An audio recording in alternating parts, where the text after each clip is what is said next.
अब इसका कोई फायदा नहीं। ये पूरा एप्पल तुम्हें अकेले ही खाना था, अब ये वेस्ट हो चुका है। इतना कहकर निखिल गुस्से में कमरे से बाहर चला जाता है। यार, ये निखिल एक एप्पल के लिए इतना गुस्सा क्यों हो रहा है? पता नहीं, आज सुबह से ही निखिल थोड़ा अजीब बिहेव कर रहा है। शायद काफी परेशान है। जैसे ही वो एप्पल खिड़की से नीचे गार्डन में गिरता है, गार्डन के एक पेड़ से काला धुआं नीचे आता है और देखते ही देखते वो काला धुआं उस औरत की आत्मा में बदल जाता है। अभी उस कमरे से कोई चीज नीचे आकर गिरी। मुझे देखना चाहिए वो क्या था। काफी देर से वहां से कुछ लोगों की जोर जोर से बात करने की आवाज आ रही थी। उस औरत की आत्मा जमीन से थोड़ा ऊपर उड़ते हुए उस जगह पर जाती है जहां एप्पल गिरा था। आत्मा खिड़की के ठीक नीचे खड़ी हो जाती है और उस एप्पल को देखने लगती है। ये क्या? ये तो एक सेब है, लेकिन ये कोई साधारण सेब नहीं लगता। इससे मुझे किसी तरह के काले जादू की ताकत महसूस हो रही है। मुझे इसे बाबा के पास ले जाना चाहिए। वहीं से देखकर बता पाएंगे कि इस पर कौन सा तंत्र किया गया है। जैसे ही वो आत्मा सेब को उठाने के लिए उसे छूती है, उसे एक अजीब सा झटका लगता है और वो सेब अचानक तेज चमक के साथ वहां से गायब हो जाता है।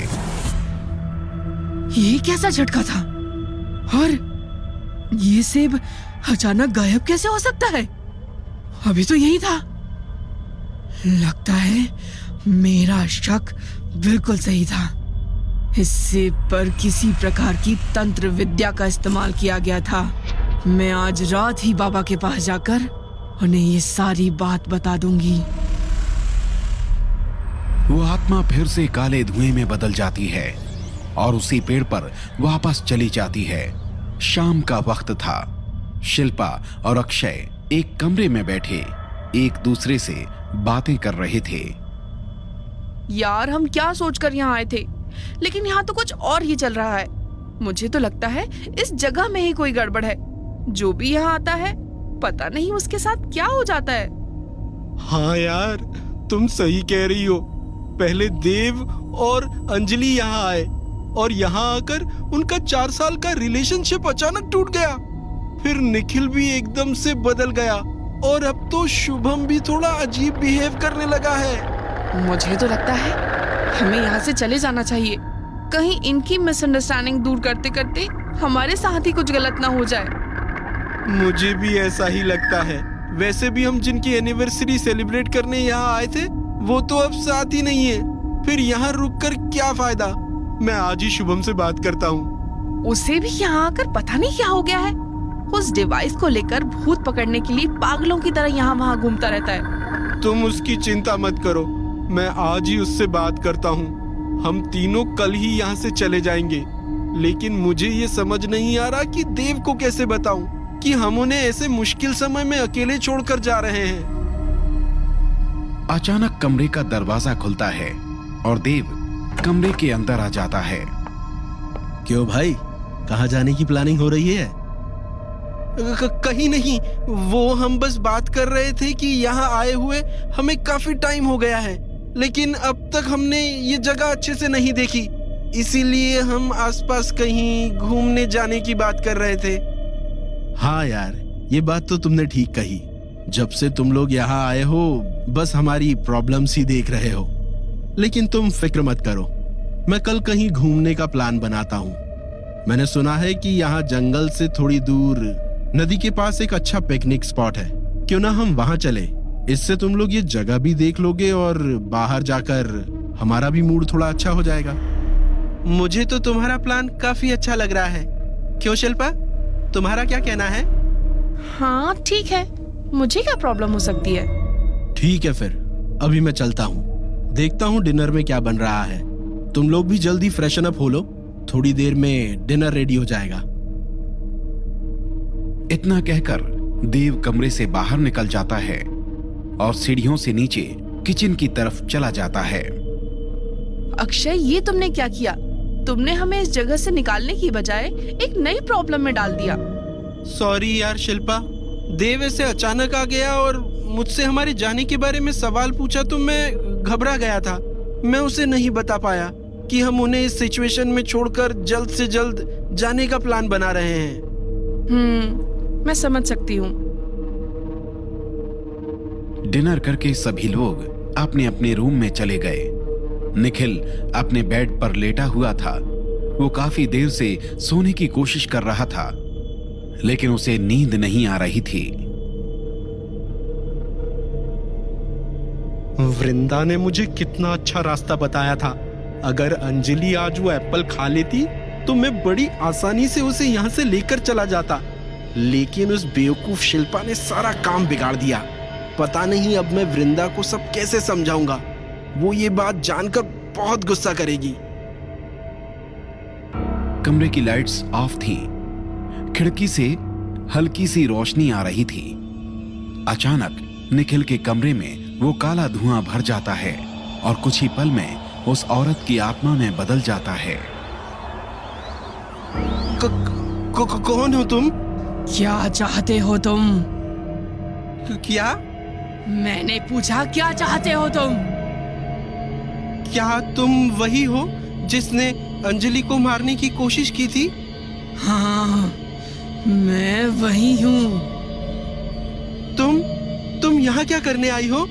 कहीं तुम फिर से अंजलि को कोई नुकसान पहुंचाने तो नहीं आई हो? मैं वही करूंगी जो तुम मुझसे कहोगे। जो मैं कहूंगा? लेकिन क्यों? क्या तुम्हें वृंदा ने भेजा है? नहीं। तो तुम मेरा कहा क्यों करोगी? मैं नहीं जानती। मैं बस इतना जानती हूँ कि मुझे तुम्हारे आदेश का पालन करना है। बताओ, क्या चाहते हो तुम? ये क्या कह रही है? इसे मेरा ऑर्डर क्यों चाहिए? कहीं ये सब उस एप्पल की वजह से तो नहीं हो रहा जिसे मैंने खिड़की से बाहर फेंक दिया था? क्या वृंदा के वशीकरण मंत्र ने इस आत्मा पर भी असर कर लिया है? अगर हाँ, तब तो ये मेरी बात जरूर मानेगी, क्योंकि वो एप्पल मेरे ही हाथ से बाहर गया था। तो फिर बताओ, तुम क्या कर सकती हो? ऐसा कोई काम नहीं जो मैं नहीं कर सकती। क्या तुम मेरे लिए किसी को मार सकती हो? मैंने कहा ना, तुम जो आदेश दोगे मैं उसे पूरा करूंगी। बताओ, तुम क्या चाहते हो? देव को मार दो। ठीक है, आज की रात उसकी आखिरी रात होगी। इतना कहकर वो आत्मा फिर से काले धुएं में बदल जाती है और निखिल के कमरे से बाहर चली जाती है। आत्मा देव के कमरे की तरफ बढ़ती है। देव के कमरे की खिड़की खुली थी। औरत की आत्मा उस खिड़की से देव के कमरे में प्रवेश करती है। ये क्या? यहाँ तो कोई भी नहीं है। भला इतनी रात को ये कहाँ जा सकता है? देव जरूर इस महल में ही कहीं होगा।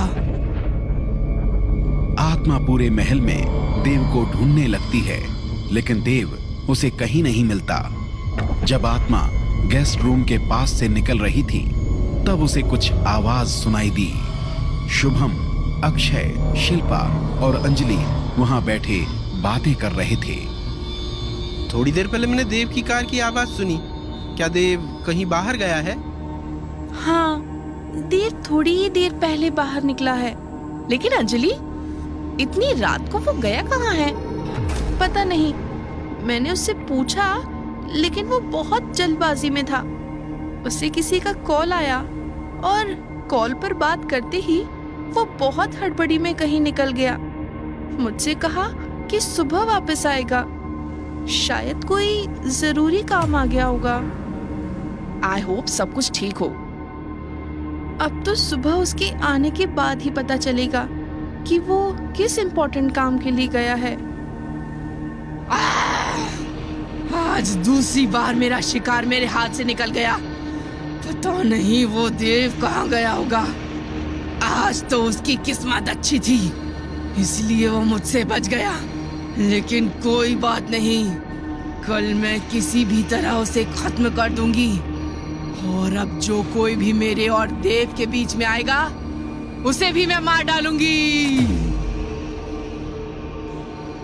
इतना कहकर वो आत्मा फिर से धुएं में बदल जाती है और वापस गार्डन के उस पेड़ पर चली जाती है।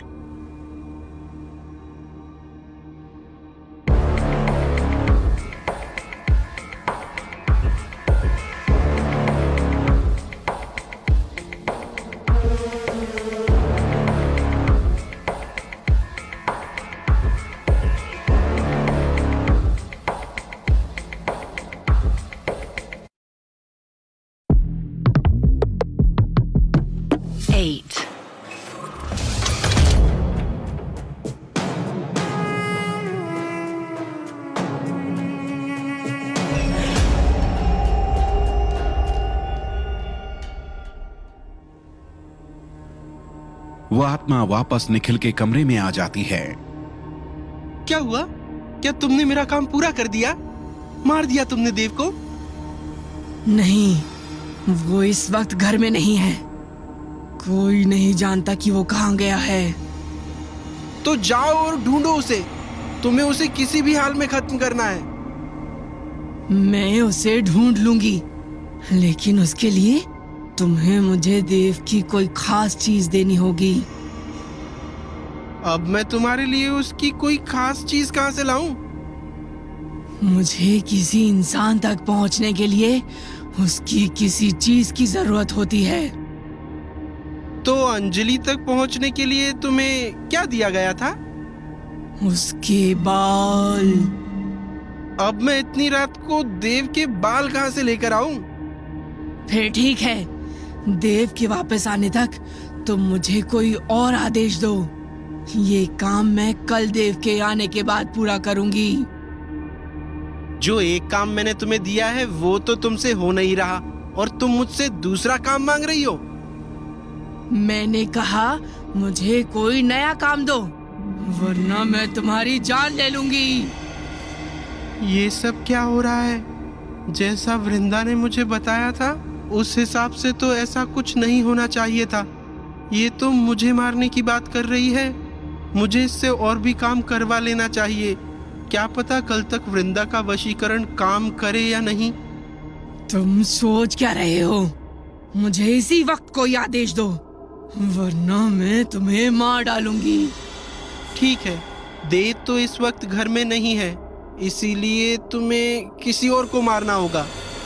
किसे? देव के दोस्त शुभम को। ठीक है। ये कहकर वो आत्मा काले धुएं में बदल जाती है और निखिल के कमरे से बाहर चली जाती है। अब देख शुभम, अंजलि के सामने मुझे मैनर्स सिखा रहा था, अब किसी को कुछ सिखाने के लिए जिंदा ही नहीं रहेगा। रात के 2 बज रहे थे। शुभम और अक्षय महल के सबसे आखिरी वाले कमरे में थे। वो कमरा बिल्कुल किसी खंडहर की तरह लग रहा था। वहां बिल्कुल अंधेरा था। अक्षय आसपास देखकर बहुत घबरा रहा था और शुभम अपनी उस मशीन की मदद से वहां की एनर्जी डिटेक्ट करने की कोशिश कर रहा था। यार शुभम, हम पिछले 10 मिनट से यहाँ अंधेरे में ही खड़े हैं। चलना, निकलते हैं यहाँ से। क्यों? तुझे डर लग रहा है? देख शुभम, तुझे मेरा जितना मजाक उड़ाना है उड़ा ले, लेकिन मुझे सच में बहुत डर लग रहा है। चल यहाँ से चलते हैं। देख, तुझे जाना है तो तू जा सकता है। मैं तब तक यहाँ से नहीं जाऊंगा जब तक मेरे हाथ कुछ लग नहीं जाता। मैं तो तुरंत यहाँ से चला जाता, लेकिन अब इसे कैसे बताऊं कि मुझे अकेले अपने कमरे में जाने में भी डर लग रहा है। अब चुप क्यों है? बता, तू जा रहा है या यहीं रुकेगा? तू जल्दी अपना काम खत्म कर। मैं तुझे यहाँ अकेले छोड़कर नहीं जा सकता। दोनों साथ ही चलेंगे। भाई, तू बहुत स्टड बनता था, फिर अब तेरी हालत खराब क्यों हो रही है? भाई, स्टड तो मैं हूँ, लेकिन मुझे भूतों और आत्माओं से डील करने का एक्सपीरियंस नहीं है। अगर कोई आत्मा यहाँ आ गई तो वो मुझे मेरा हैंडसम चेहरा देखकर नहीं छोड़ देगी ना। तो आज तुझे भूतों पर भी विश्वास होने लग गया? तू तो इनमें विश्वास नहीं करता था ना? भाई मैं अब भी इनमें नहीं मानता, लेकिन पता नहीं क्यों आज यहाँ मुझे बहुत डर लग रहा है। शुभम, यहाँ कोई आग तो नहीं जल रही, फिर ये काला धुआं कैसे फैल रहा है? अरे ये कैसे हो सकता है? मेरी मशीन में अचानक रेड लाइट जल रही है और इंडिकेटर की आवाज भी आ रही है। शुभम चलते हैं यहाँ से, मुझे बहुत डर लग रहा है। नहीं यार, हम अभी यहाँ से नहीं जा सकते। ये जरूर कोई पावरफुल एनर्जी है और आज हम इसे सामने से देख सकते हैं। क्या फायदा इसे सामने से देखने का अगर उसके बाद हम जिंदा ही नहीं बचे। शुभम, मुझे यह कुछ ठीक नहीं लग रहा है। चल जल्दी यहाँ से निकलते हैं। मैं यहाँ से कहीं नहीं जाने वाला। अक्षय के फोन की फ्लैशलाइट जल रही थी। उस फ्लैशलाइट के ठीक सामने काला धुआं अचानक सफेद साड़ी वाली एक औरत में बदल जाता है, जिसके बाल बिखरे हुए थे। शुभम, ये औरत कौन है? मुझे नहीं पता। ये कैसे हो सकता है? काला धुआं इस औरत में कैसे बदल गया? ये कितनी भयानक दिख रही है। यार कहीं मैं सपना तो नहीं देख रहा हूँ? नहीं, तू सपना नहीं देख रहा, तू पागल हो गया है। तू खुद तो मरेगा और साथ में मुझे भी मरवाएगा। चल भाग यहाँ से। अक्षय शुभम का हाथ पकड़ता है और वहां से भागने लगता है। वो आत्मा फिर से उन दोनों के सामने आकर खड़ी हो जाती है। अचानक आत्मा को अपने सामने देखकर वो दोनों जमीन पर गिर जाते हैं। आज तेरी जिंदगी की आखिरी रात है। ये तुम किससे कह रही हो? इससे या फिर मुझसे? मारने तो मैं इस लड़के को आई थी, लेकिन तू इसके साथ है तो तुझे कैसे जिंदा छोड़ सकती हूँ? नहीं, मैं इसके साथ नहीं हूँ। अगर तुम्हें इसे मारना है तो मार दो। मैं इस बारे में किसी को नहीं बताऊंगा। प्लीज मुझे जाने दो। ये कहकर अक्षय वहां से भागने लगता है। अचानक वो हवा में कुछ फीट ऊपर उठता है और जोर से जमीन पर गिर जाता है। तुझे क्या लगता है तू इतनी आसानी से मुझसे बचकर भाग सकता है? आज तुम दोनों में से कोई भी जिंदा नहीं बचेगा। लेकिन हम लोगों ने तुम्हारा क्या बिगाड़ा है? तुम लोगों ने मेरा कुछ नहीं बिगाड़ा। मुझे तुम्हें मारने का आदेश मिला है और उसी का पालन करने के लिए मुझे तुम्हें खत्म करना होगा। क्या आदेश मिला है? लेकिन तुमसे हमें मारने के लिए किसने कहा? मुझे ये तुम्हें बताने की कोई जरूरत नहीं है। तुम हमें मारने वाली हो? हम मरने से पहले तो ये जान ही सकते हैं कि आखिर तुम हमें किसके कहने पे मार रही हो। जिसने मुझे तुम्हें मारने को कहा है वो भी इसी महल में है। लेकिन शुभम इतना ही कह पाया था कि तभी वो अपनी गर्दन को जोर से पकड़ लेता है और उसकी सांस भरने लगती है। ऐसा लग रहा था जैसे कोई उसका गला दबा रहा है, लेकिन वो औरत अब भी उससे दूर खड़ी थी। शुभम, क्या हुआ तुझे? तूने अपना गला क्यों पकड़ा है?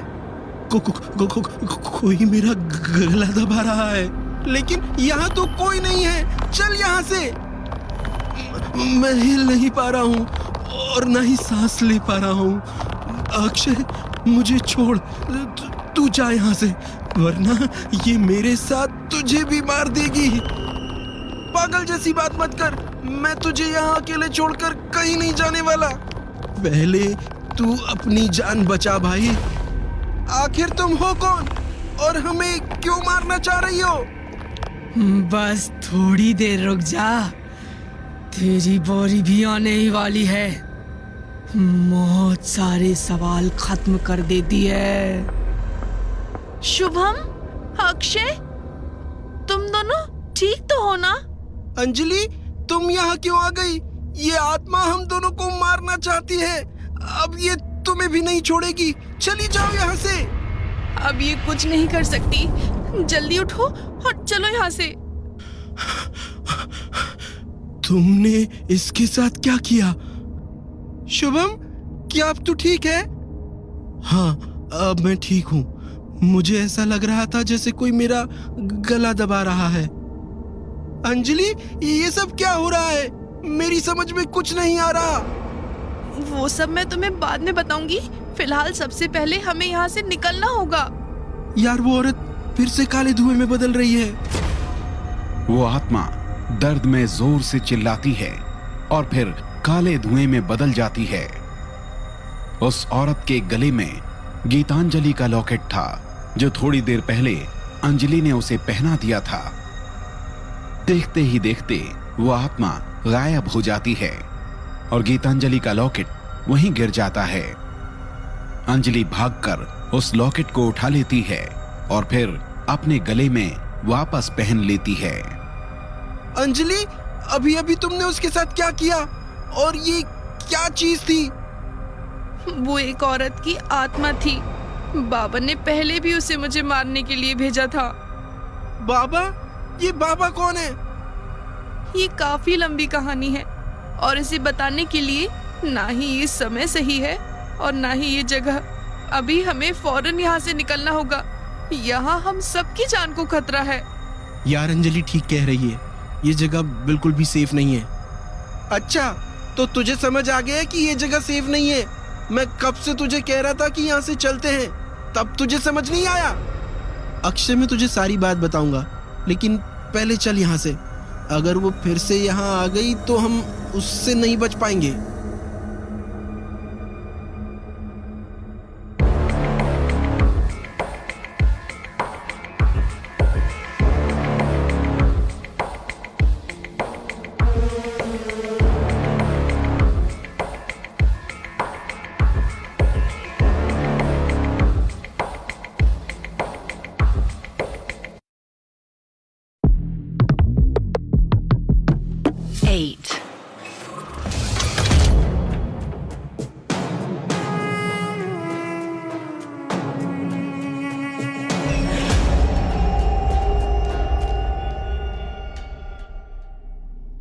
शुभम, अक्षय और अंजलि एक कमरे में खामोश बैठे थे।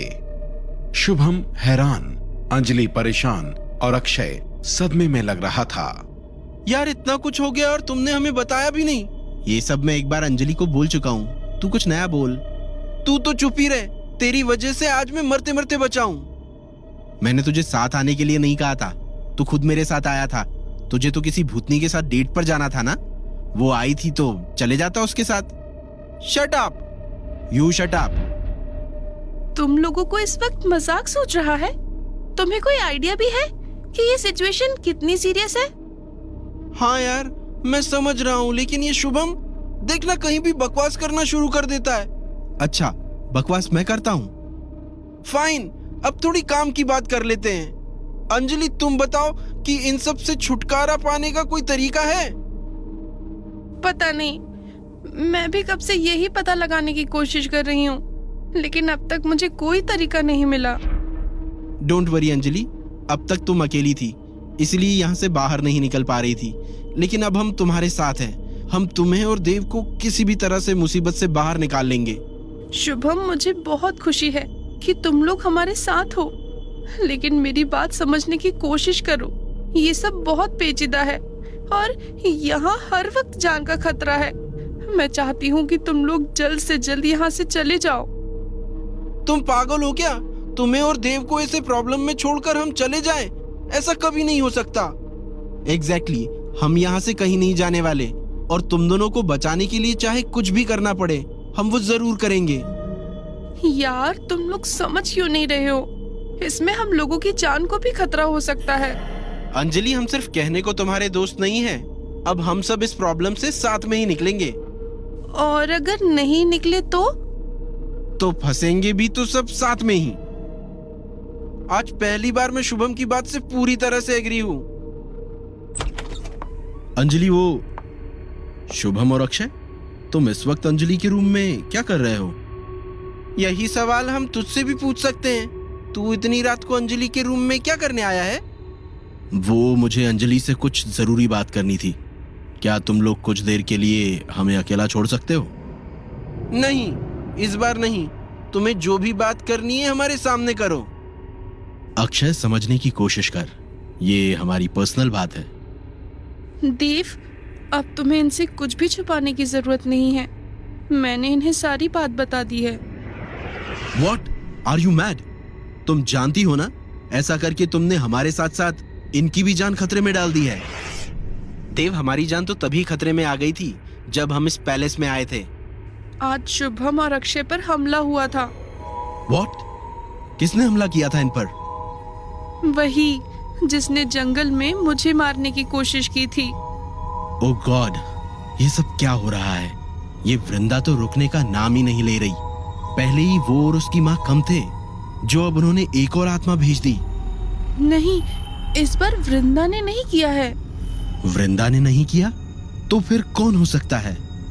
मुझे याद है, जब पिछली बार आत्मा मुझ पर हमला करने आई थी, तब उसने कहा था कि उसे बाबा ने भेजा है।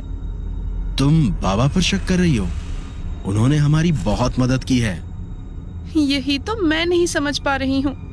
जब बाबा ने हमारी इतनी मदद की है, फिर अब वो मुझे मारने की कोशिश क्यों कर रहे हैं? अंजलि, ऐसा भी तो हो सकता है कि वृंदा हम सबको अलग करने के लिए ऐसी चाल चल रही हो। और वैसे भी बाबा शुभम और अक्षय को क्यों मारना चाहेंगे? मुझे लगता है हमें बाबा से एक बार बात करनी चाहिए। एक्सक्यूज मी, अगर ये उस बाबा का काम हुआ तो क्या वो तुम्हारे पूछने से तुम्हें बता देगा? मुझे नहीं लगता ये सही आइडिया है। हमें कोई और तरीका निकालना होगा। अरे, मेरे पास एक आइडिया है जिससे हम ये सब पता लगा सकते हैं। क्या? अक्षय, अंजलि, शुभम और देव पास आते हैं और अक्षय उन्हें अपना प्लान बताने लगता है। अक्षय की पूरी बात सुनने के बाद, क्या तुम्हें यकीन है इससे हमारा काम बन जाएगा? यार, मेरा आइडिया आज तक कभी फेल नहीं हुआ है, लेकिन इससे पहले कभी तुम्हारा किसी आत्मा से भी पाला नहीं पड़ा है, वो भी 100 साल पुरानी आत्मा। भाई, चाहे इंसान हो या आत्मा, मेरा आइडिया कभी फेल नहीं हो सकता। देखना, इस बार भी ऐसा ही होगा।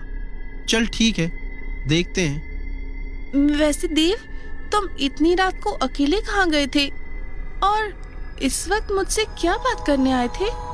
मुझे पिछले कुछ दिनों से एक डाउट था, बस वही क्लियर करने गया था। कैसा डाउट? पिछले कई दिनों से मुझे बहुत मूड स्विंग्स हो रहे थे।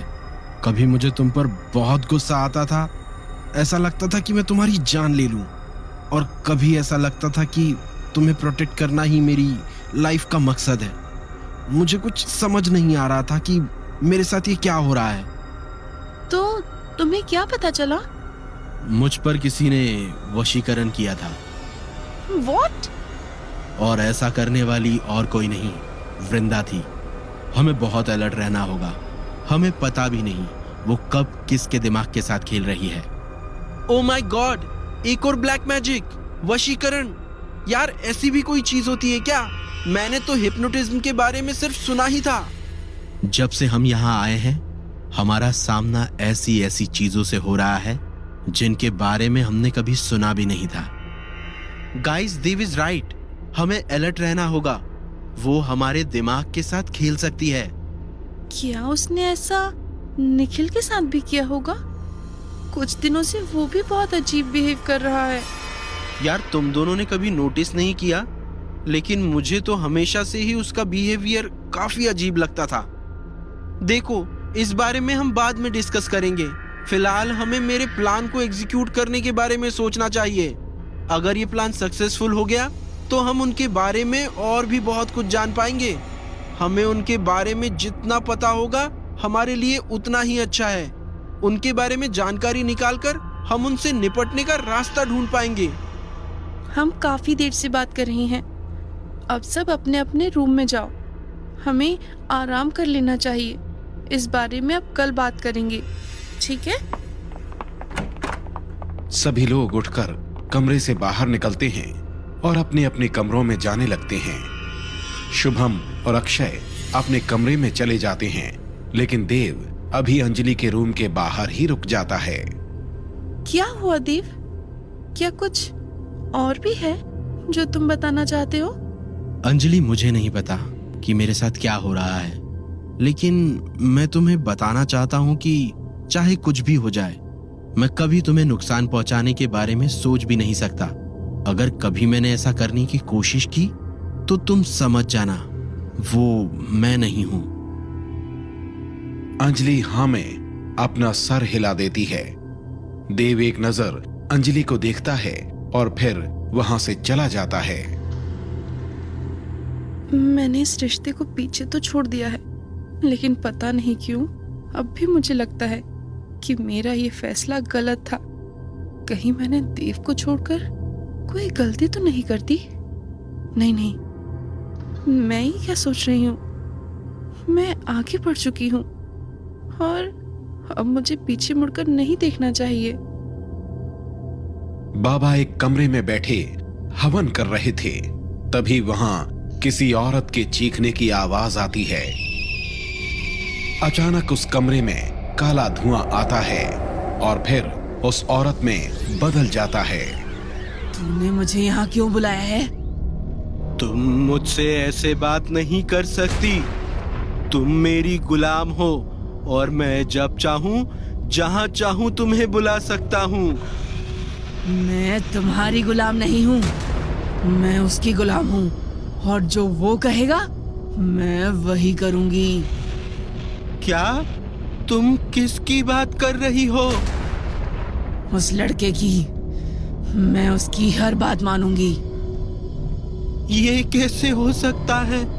किसी ने इस पर वशीकरण किया है, लेकिन ये तो एक आत्मा है। इतना ताकतवर कौन है जो एक आत्मा को अपने वश में कर सके? जाने दो मुझे उसके पास जाना है, उसके दिए काम को पूरा करना है। बाबा हवन कुंड से थोड़ी राख उठाकर अपने हाथों में रखते हैं और अपनी आंखें बंद कर लेते हैं। फिर अपने मन में कोई मंत्र पढ़कर बाबा वो राख उस औरत पर छिड़क देते हैं।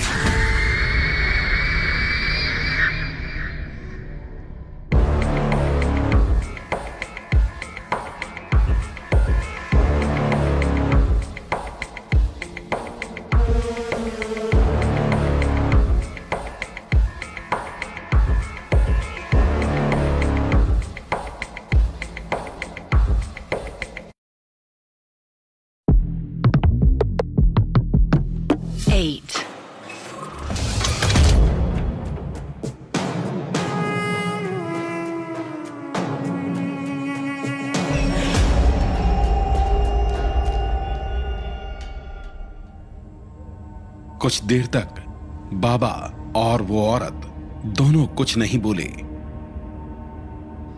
बाबा, मुझे यहाँ क्यों बुलाया? मेरे लिए क्या आदेश है? मेरा शक सही था। इस पर किसी ने वशीकरण किया था। क्या तुम्हें उस लॉकेट के बारे में कुछ पता चला जो उस रात अंजलि ने पहना हुआ था, जिसकी शक्ति के कारण तुम उसे छू नहीं पाई थी? नहीं बाबा, उस लॉकेट के बारे में तो कुछ नहीं पता चला, लेकिन हाँ, अंजलि उसे हमेशा अपने गले में पहने रहती है। एक पल के लिए भी उसे खुद से अलग नहीं करती। क्या तुमने वहां कुछ ऐसा देखा जो तुम्हें अजीब लगा हो? हाँ, महल के एक कमरे से 2-3 लोगों के जोर जोर से बात करने की आवाज आ रही थी। फिर उस कमरे की खिड़की से कोई चीज बाहर गिरी। जब मैंने पास जाकर देखा तो वहां एक सेब था। जैसे ही मैंने उसे छुआ, मुझे एक अजीब सा झटका लगा और उसके बाद मुझे कुछ भी याद नहीं है। जरूर उस सेब पर ही किसी ने वशीकरण किया होगा। ठीक है, अभी तुम जा सकती हो। जरूरत पड़ने पर मैं फिर तुम्हें बुलाऊंगा। निखिल अपने कमरे में आराम से सो रहा था। तभी अचानक उसे कुछ घुटन सी महसूस होती है और एक झटके से उसकी आंख खुल जाती है। निखिल के ठीक ऊपर वृंदा हवा में लटके हुए उसका गला दबा रही थी। ये तुम क्या कर रही हो? मैं तुझे नहीं छोड़ूंगी। मैंने तुझे इतना अच्छा मौका दिया था और तूने उससे भी बर्बाद कर दिया। इसमें मेरी कोई गलती नहीं है। वो लड़की शिल्पा, उसने वो एप्पल खा लिया। बेवकूफ लड़के, इसलिए मैंने तुझे पहले ही समझा दिया था कि ये एप्पल सिर्फ अंजलि को ही खिलाना है। देखो मेरी बात सुनो, मुझे मारकर तुम्हें कुछ नहीं मिलेगा। छोड़ दो मुझे। तेरे जिंदा रहने से भी मुझे क्या ही मिल रहा है। ये कहानी मैं इसी वक्त खत्म कर दूंगी। बस कुछ पल और, फिर तेरी कहानी खत्म। अगर तुमने मुझे मार दिया तो तुम कभी अंजलि को देव से दूर नहीं कर पाओगी। पिछली बार भी तुमने यही गलती की थी। देव को हासिल करने के लिए तुम्हें अंजलि को उससे दूर करना ही होगा, और उसमें सिर्फ मैं ही तुम्हारी मदद कर सकता हूँ। निखिल की बात सुनकर वृंदा उसे छोड़ देती है और बेड के दाईं ओर जाकर खड़ी हो जाती है। निखिल उठकर बैठ जाता है और जोर जोर से सांस लेने लगता है। मैं तुझे आखिरी बार छोड़ रही हूँ। अगर फिर से तूने कोई गलती की तो मैं ये भूल जाऊंगी कि मुझे तेरी जरूरत है, और तुझे मारने से पहले एक बार भी नहीं सोचूंगी। मेरा भरोसा करो, इस बार मेरी कोई गलती नहीं थी। अगर वो लड़की बीच में नहीं आई होती तो अंजलि तुमसे, देव से और इस पैलेस से बहुत दूर जा चुकी होती। लगता है मुझे इन सबको खत्म करना ही पड़ेगा। ये सब बार बार मेरे रास्ते में आ रहे हैं।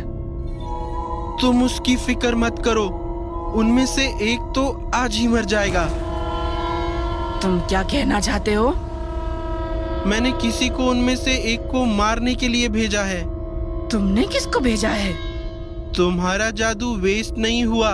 जब शिल्पा ने वो एप्पल झूठा कर दिया तो मैंने उसे खिड़की से बाहर फेंक दिया और उससे एक आत्मा पर वशीकरण हो गया और वो मेरे वश में आ गई।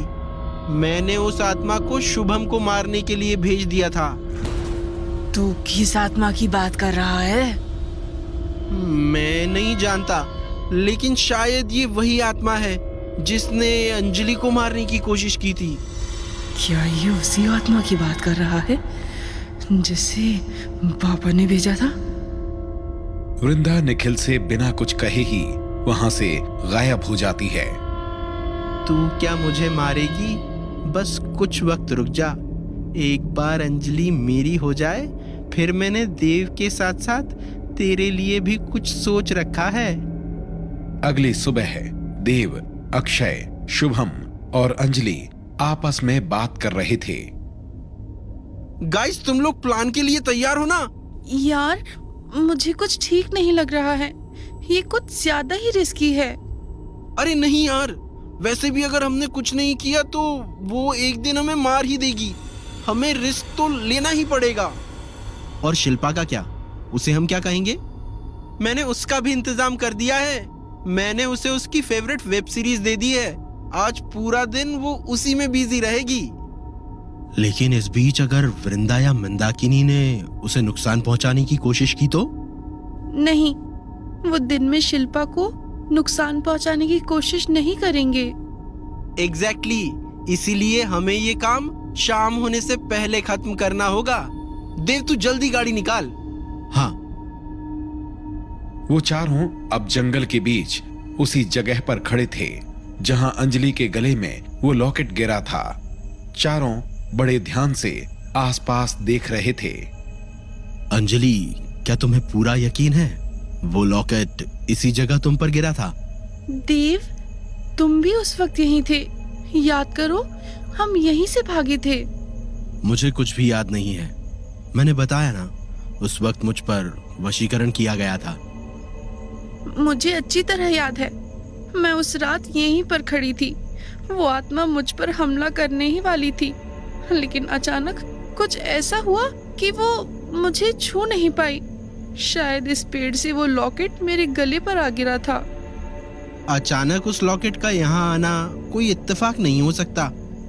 कोई है जो तुम्हें बचाने की कोशिश कर रहा है, और अगर मैं सही हूं तो वो तुम्हें कोई क्लू दे रहा है। हमें यहाँ अच्छे से चेक करना चाहिए। मुझे यकीन है कोई ना कोई सुराग जरूर मिलेगा। ज्यादा होशियार बनने की जरूरत नहीं है, ये मेरा आइडिया था। ये सब मेरी लाइन से जो तू बोल रहा है। हाँ भाई हाँ, ये तेरा ही आइडिया है। जहां अंजलि के गले से वो लॉकेट गिरा था, चारों बड़े ध्यान से आसपास देख रहे थे। शुभम, अक्षय, देव और अंजलि आसपास के इलाके में कुछ ढूंढने लगते हैं, लेकिन उस जंगल में पेड़ पौधे और झाड़ियों के अलावा कुछ नहीं था। काफी देर तक ढूंढने के बाद भी उन्हें कुछ नहीं मिलता। यार यहाँ तो कुछ भी नहीं है। ये कहकर अक्षय जोर से जमीन पर पैर मार देता है। यार ये आवाज किसकी थी? ये आवाज तो नीचे से आई जब मेरा पैर जमीन पर पड़ा। ऐसा लग रहा है जैसे जमीन के नीचे कोई दरवाजा है। लेकिन इस घने जंगल के बीच कैसे दरवाजा हो सकता है? मेरा अंदाजा सही था। कोई तो है जो हमारे लिए क्लू छोड़ता जा रहा है। कोई हमें कुछ बताना चाहता है। तो हम लेट क्यों कर रहे हैं? हमें जल्द से जल्द इसे खोलकर देखना चाहिए। इसके बाद वो सभी मिलकर उस जगह से मिट्टी हटाने लगते हैं। मिट्टी के नीचे उन्हें एक लोहे का दरवाजा दिखता है जो सालों पुराना लग रहा था। क्या हमें ये दरवाजा खोलकर देखना चाहिए? यार तू ऐसे क्यों पूछ रहा है? अगर ये दरवाजा हमें मिला है तो हमें जरूर पता करना चाहिए कि अंदर क्या है। देव को डर है कि हम फिर से किसी नई मुसीबत में न पड़ जाएं। तुम दोनों पहले से ही बहुत बड़ी मुसीबत में पड़ चुके हो। तुम्हारी जान को खतरा है। इससे बड़ी और क्या मुसीबत हो सकती है? चलो चलकर देखते हैं अंदर क्या है। ठीक है। यार यहाँ तो सीढ़ियाँ हैं जो अंदर की ओर जा रही हैं। और अंदर कितना अंधेरा है, कुछ भी दिखाई नहीं दे रहा। तो तुझे क्या लगता था अंदर एलईडी लाइट जल रही होंगी? Shut up! भूल मत हम यहाँ मेरी वजह से पहुंचे हैं। यार प्लीज तुम लोग अपना झगड़ा बात के लिए बचा लो। अभी हमें पता लगाना होगा कि अंदर आखिर है क्या। अब तो मुझे भी लग रहा है कि कोई अंजलि को बचाना चाहता है और साथ ही हमसे बात करना चाहता है। गाइस, तुम सभी अपने अपने फोन की फ्लैशलाइट ऑन कर लो। अंदर बहुत अंधेरा है। Oh shit! क्या हुआ? लगता है मकड़ी के जाले मेरे मुंह में आ गए हैं। मैं सबसे आगे नहीं चलूंगा, कोई और आगे आओ। ठीक है, तू पीछे आ जा, मैं आगे चलता हूँ। गाइस, यहाँ सांप तो नहीं होंगे ना? क्या कहा? सांप? तब तो मैं भी आगे नहीं चल सकता। मैं आगे चलता हूँ, तुम सब मेरे पीछे चलो। अगर कुछ भी हो तो तुम मेरी फिक्र मत करना। सबसे पहले बचकर यहाँ से बाहर निकलना। देव, तुझे हर बार ऐसा क्यों लगता है कि सब तुझे छोड़कर भाग जाएंगे? मैं ये नहीं कह रहा। मेरा मतलब है कि अगर हम सब यहाँ फंस गए तो हमें बाहर निकालने वाला कोई नहीं होगा। वो लोग आगे बढ़ ही रहे थे कि तभी अचानक अंजलि के चीखने की आवाज आती है।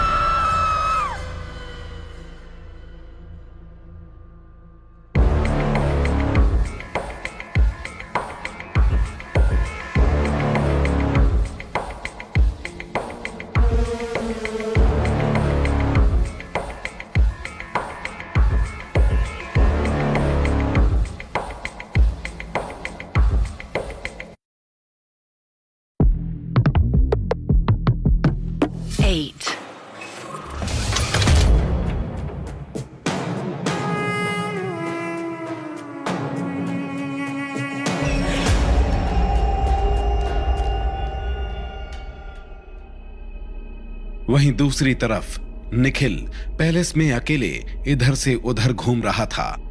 उसके चेहरे पर गुस्सा और हैरानी थी। आखिर यहाँ चल क्या रहा है? ना अंजलि दिख रही है और ना देव। साथ ही वो दोनों नमूने भी गायब है। पता नहीं वो लोग मेरी अंजलि को लेकर कहाँ गए हैं। कहीं ये लोग फिर से कोई तमाशा तो नहीं करना चाहते? जब से यहाँ आए हैं देव और अंजलि को फिर से एक करने के पीछे पड़े हुए हैं। क्या इन्हें अपनी जान प्यारी नहीं है, जो इतने खतरे का पता होते हुए भी अब तक इस पैलेस में रुके हुए हैं? निखिल, तुम यहाँ क्या कर रहे हो? तुम बाकी सबके साथ क्यों नहीं गए? क्या मतलब? वो सब लोग कहाँ गए हैं? क्या वो तुम्हें बताकर नहीं गए हैं? नहीं। अक्षय कह रहा था कि वो लोग कोई वाटरफॉल देखने जा रहे हैं। क्या यहाँ आसपास कोई वाटरफॉल है? नहीं, यहाँ तो आसपास कोई भी वाटरफॉल नहीं है। क्या वाटरफॉल नहीं है? फिर वो लोग कहाँ गए हैं? उन्होंने तो मुझे यही बताया था। उन्हें निकले हुए कितना टाइम हुआ है? उनको निकले हुए लगभग 3 से 4 घंटे हो चुके हैं। बड़ी अजीब बात है, वो तुम्हें पूछे बिना ही चले गए। लेकिन अगर तुम उनके साथ नहीं थे तो इतनी देर से तुम कहाँ थे? वो मैं किसी काम से बाहर गया था, बस थोड़ी देर पहले वापस आया। पर तुम उनके साथ क्यों नहीं गई? तुम तो यहीं पैलेस में थी। अक्षय ने आज ही मुझे मेरी फेवरेट वेब सीरीज का नया सीजन लगा कर दिया था, तो मैं वही देख रही थी। तुम्हें भी एक बार जरूर देखनी चाहिए, बहुत। हाँ ठीक है, तुम जाओ अपनी वेब सीरीज देखो, मैं देखता हूँ वो लोग कहाँ गए हैं। ओके। शिल्पा अपने रूम की तरफ चली जाती है। आखिर चल क्या रहा है इनके दिमाग में? शिल्पा को घर में छोड़कर वो चारों क्या करने गए होंगे?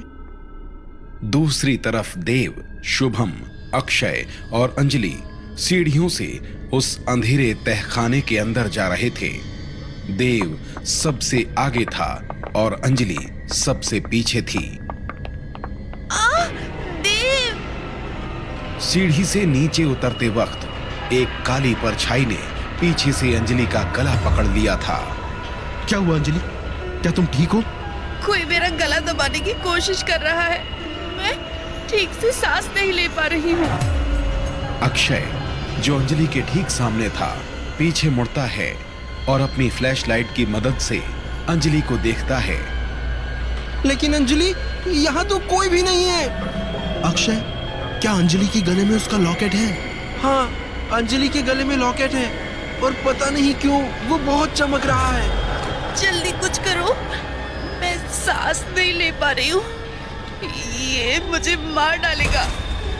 अक्षय, जल्दी वो लॉकेट अंजलि के हाथ में रखो। जो लॉकेट अंजलि ने अपने गले में पहना हुआ था, अक्षय उसे अंजलि के हाथों में रखता है। जैसे ही वो लॉकेट अंजलि के हाथ में जाता है, अंजलि का गला उस परछाई के शिकंजे से छूट जाता है। अंजलि, अब तुम ठीक हो ना? हाँ, मैं ठीक हूँ।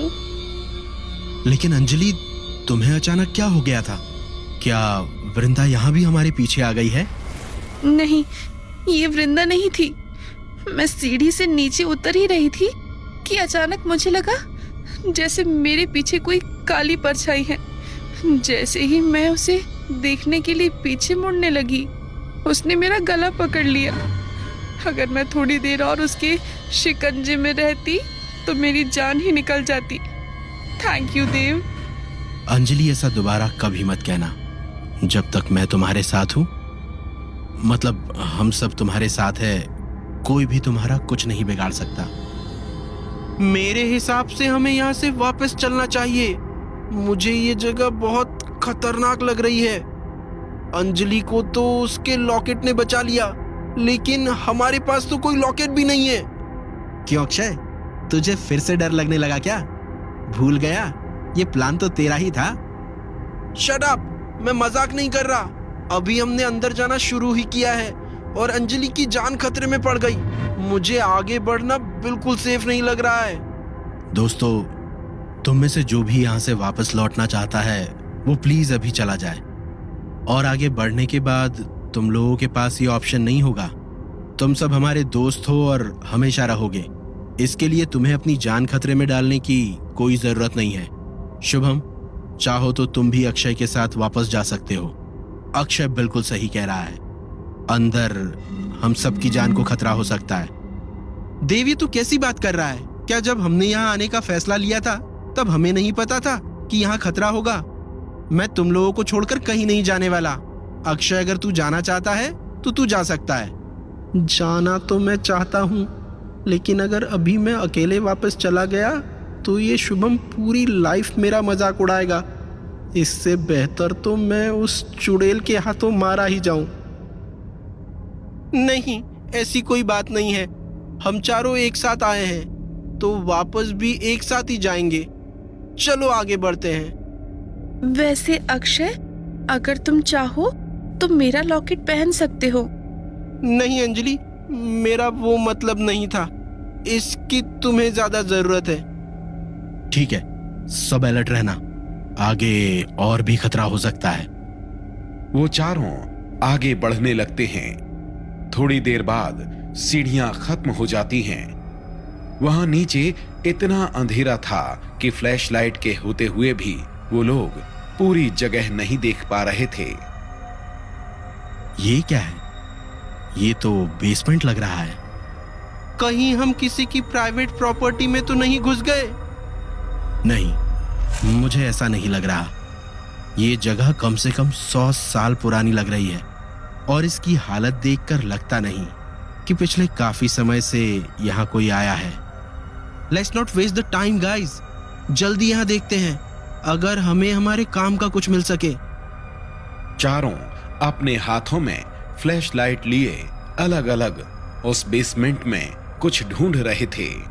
वहां काफी सारा सामान रखा हुआ था। कुछ देर बाद, यार हम 2 घंटे से बेसमेंट में पता नहीं कुछ ढूंढ रहे हैं। सारी की सारी अलमारियां खाली है और पता नहीं दीवारों में ये कैसी वियर्ड पेंटिंग्स लगी हुई है। मुझे नहीं लगता हमें यहाँ कुछ मिलने वाला है। दोस्तों जल्दी यहाँ आओ, मुझे कुछ मिला है। देव, शुभम और अक्षय अंजलि के पास जाते हैं। ओ माय गॉड, इस अंधेरे बेसमेंट के अंदर इतना बड़ा लोहे का दरवाजा। अंदर जरूर कुछ ना कुछ होगा, लेकिन इतना बड़ा दरवाजा हम खोलेंगे कैसे? यहाँ तो चाबी लगने की भी कोई जगह नहीं दिख रही। फिक्र मत करो, हमें और अच्छे से ढूंढना चाहिए। आसपास इस दरवाजे को खोलने के लिए कोई ना कोई स्विच जरूर होगा।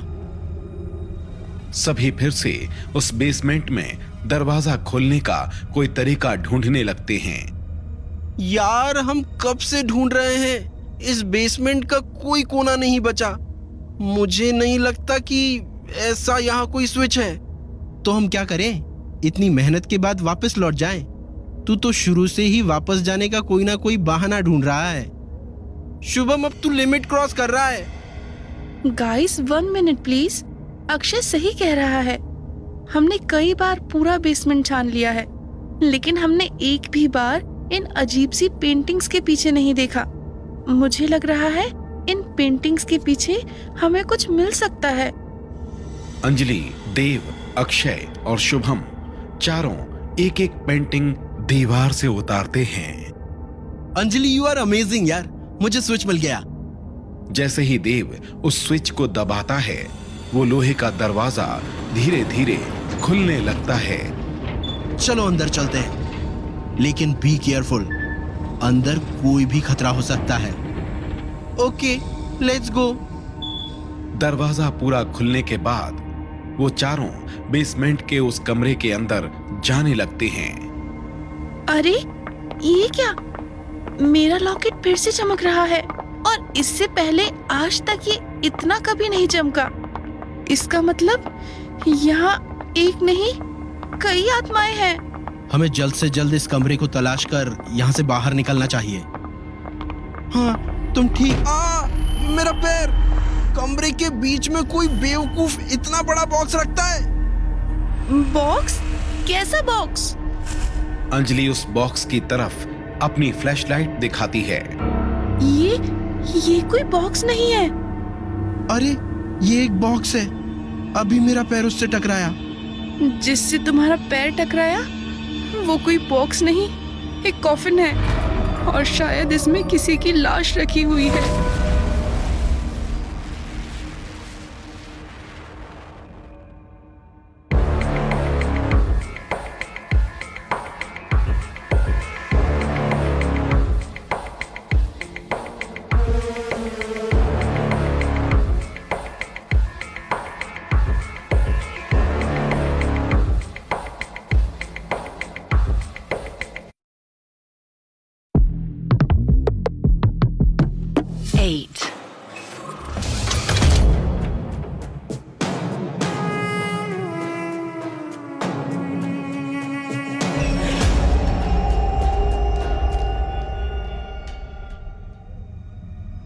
देव, शुभम और अक्षय भी अंजलि के पास आकर खड़े हो जाते हैं और अपनी फ्लैशलाइट उस कॉफिन की तरफ करके उसे ध्यान से देखने लगते हैं। ये तो एक कंकाल है, लेकिन ये यहाँ क्या कर रहा है? इसे ध्यान से देखो, ये कंकाल तो सालों पुराना लग रहा है, लेकिन ये किसका हो सकता है? और कोई हमें क्यों इस तक पहुंचाना चाहता है? हमें पता लगाना होगा कि ये कंकाल किसका है। तो चलो इस कॉफिन को खोल कर देखते हैं। ठीक है। देव उस कॉफिन को खोलने लगता है। जैसे ही देव उस कॉफिन को खोलता है, उस कमरे में एक अजीब ठंडी लहर सी चलती है। वहां बिल्कुल सन्नाटा छा जाता है। फिर अचानक उन चारों की फ्लैशलाइट एक साथ बंद हो जाती है। ये कैसे हुआ? हम चारों की फ्लैशलाइट एक साथ कैसे बंद हो सकती है? ध्यान से, मुझे लग रहा है यहाँ कोई गड़बड़ है। उस कमरे में रखी हुई अलमारी जमीन पर गिरकर पूरी तरह टूट जाती है। ये क्या था? इस कमरे में कुछ बहुत गलत है। हमें जल्द से जल्द यहाँ से बाहर निकलना चाहिए। कमरे की दीवारों पर जो पेंटिंग्स लटकी हुई थी, एक के बाद एक गिरने लगती हैं। ये सब क्या हो रहा है? मेरा लॉकेट ये फिर से बहुत ज्यादा चमक रहा है। यहाँ जरूर कोई नेगेटिव एनर्जी है। जल्दी सभी अपनी फ्लैशलाइट जलाओ, हमें फौरन यहाँ से निकलना ही होगा। नहीं, फ्लैशलाइट काम नहीं कर रहा है। मेरा भी। रुको, डरो मत, मेरे पास एक लाइटर है। देव अपनी पॉकेट से एक लाइटर निकालता है और जला लेता है। तुम सब मेरे पीछे पीछे आओ। ठीक है।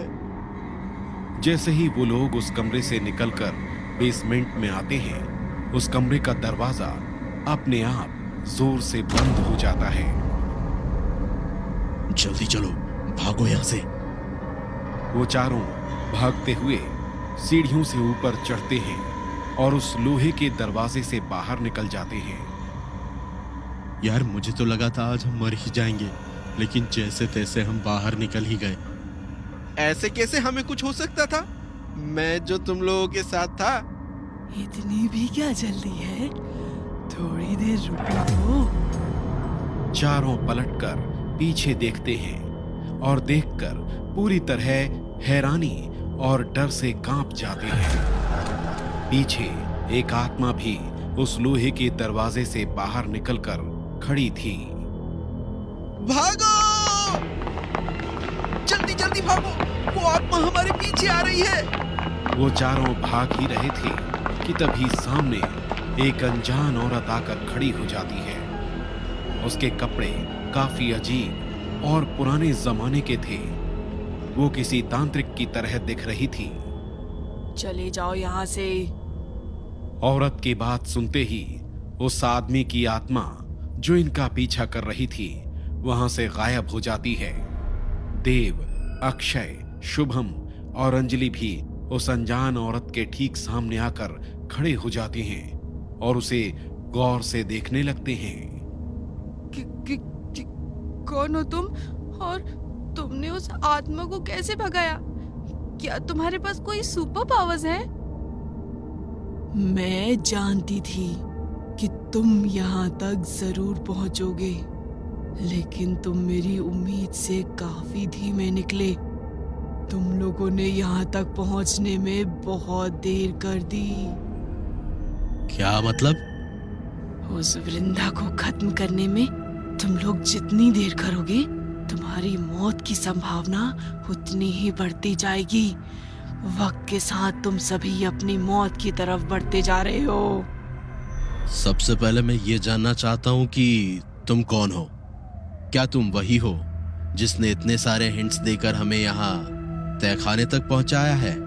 हाँ, मैं वही हूँ। तो क्या तुम हमारी मदद करना चाहती हो? नहीं, मैं नहीं, कोई और चाहता है, जिसकी वजह से मैं यहाँ पर हूँ। कौन है वो जो हमारी मदद करना चाहता है? अभी तुम्हारा ये जानने का वक्त नहीं आया है। पहले तुम्हें अपने सर की मुसीबत को दूर करना है। क्या तुम उस वृंदा और मंदाकिनी को खत्म करने में हमारी मदद करोगी? नहीं, उसे खत्म करना मेरा काम नहीं है। फिर तुम यहाँ क्यों हो? मैं तुम्हें वो रास्ता जरूर बताऊंगी जिससे तुम अपनी मंजिल तक पहुंच सकते हो। यार, ये कोई बात सीधे तरीके से नहीं कह सकती क्या? बातों को इतना घुमा क्यों रही है? आखिरकार तुम लोग उस लाश तक पहुंच ही गए। किसकी लाश थी वो? मंदाकिनी की। मंदाकिनी की लाश? लेकिन उसे अब तक किसने संभाल कर रखा है और क्यों? उसे संभाल कर रखा गया है, इसीलिए मंदाकिनी की आत्मा आज भी इस दुनिया में है। जैसे ही उसके शरीर को विधि पूर्वक नाश कर दिया जाएगा, उसकी आत्मा भी यहाँ से चली जाएगी। हाँ, ये मैंने भी सुना है कि जब शरीर को बर्न किया जाता है तो आत्मा दुनिया छोड़कर चली जाती है। इसका मतलब हम इस तरह वृंदा की आत्माओं को भी मुक्त कर सकते हैं? लेकिन हमें इसके लिए वृंदा का भी शरीर ढूंढना होगा। क्या तुम जानती हो वृंदा का शरीर कहाँ है? तुम लोग सारे काम एक साथ नहीं कर सकते। उन दोनों को एक साथ मारना बहुत मुश्किल होगा। पहले तुम्हें उन दोनों में से कमजोर को खत्म करना होगा, उसके बाद दूसरे के लिए आगे बढ़ना होगा।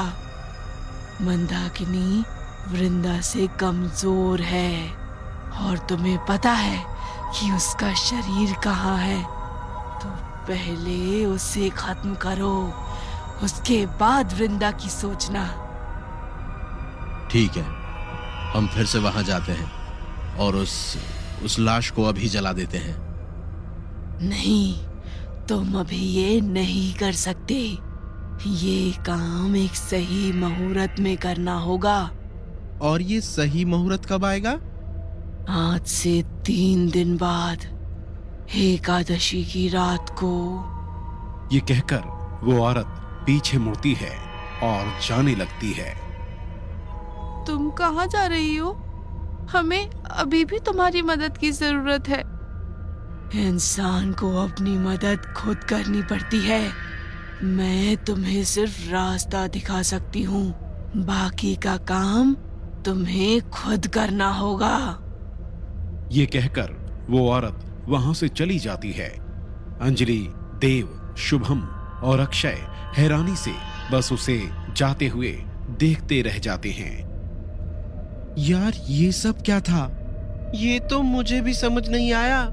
पता नहीं वो कहाँ से आई और अब कहाँ चली गई। लेकिन आखिर वो है कौन और हमारी मदद क्यों कर रही है?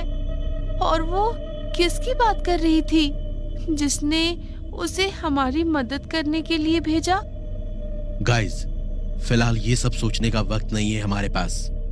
हमें 3 दिनों के अंदर उस बॉडी को सही विधि से बर्न करने का पूरा इंतजाम करना होगा, वो भी वृंदा को पता चले बिना। देव इज राइट, हमें बहुत अलर्ट रहना होगा।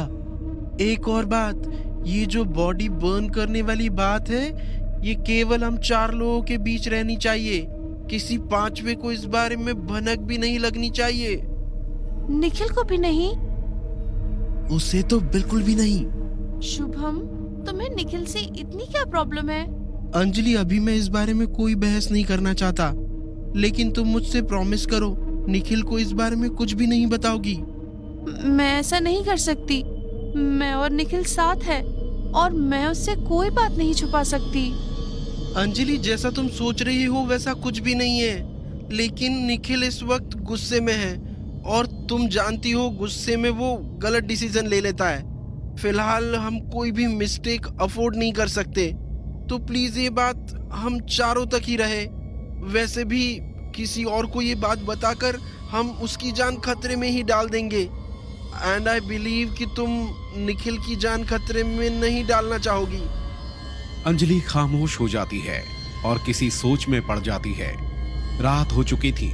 अंजलि, देव, शुभम और अक्षय वापस पैलेस आ जाते हैं। लिविंग एरिया में आते ही उनकी नजर निखिल पर जाती है, जो बेचैनी से इधर उधर चलते हुए उन लोगों का ही इंतजार कर रहा था।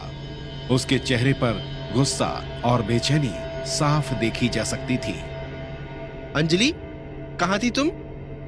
निखिल, वो मैं कुछ पूछ रहा हूँ तुमसे। चिल यार निखिल, अंजलि हमारे साथ ही तो थी, इसीलिए तो मुझे गुस्सा आ रहा है। क्या मतलब? मैं तुम लोगों से कोई बात नहीं करना चाहता, मुझे सिर्फ अंजलि से अपने सवालों के जवाब चाहिए। अंजलि बताओ, कहाँ थी तुम? और जाने से पहले एक बार भी मुझे बताना भी जरूरी नहीं समझा? वाई? निखिल, मैं तुम्हें बताने ही वाली थी, लेकिन जब हम बाहर निकले तब तुम यहाँ नहीं थे। मैंने तुम्हें पूरे पैलेस में ढूंढा और फिर कॉल भी किया था, लेकिन तुम्हारा कॉल नहीं लगा। निखिल गुस्से में अंजलि का हाथ कसकर पकड़ लेता है। तुम? देव गुस्से में निखिल का हाथ पकड़ लेता है। बस बहुत हो गया।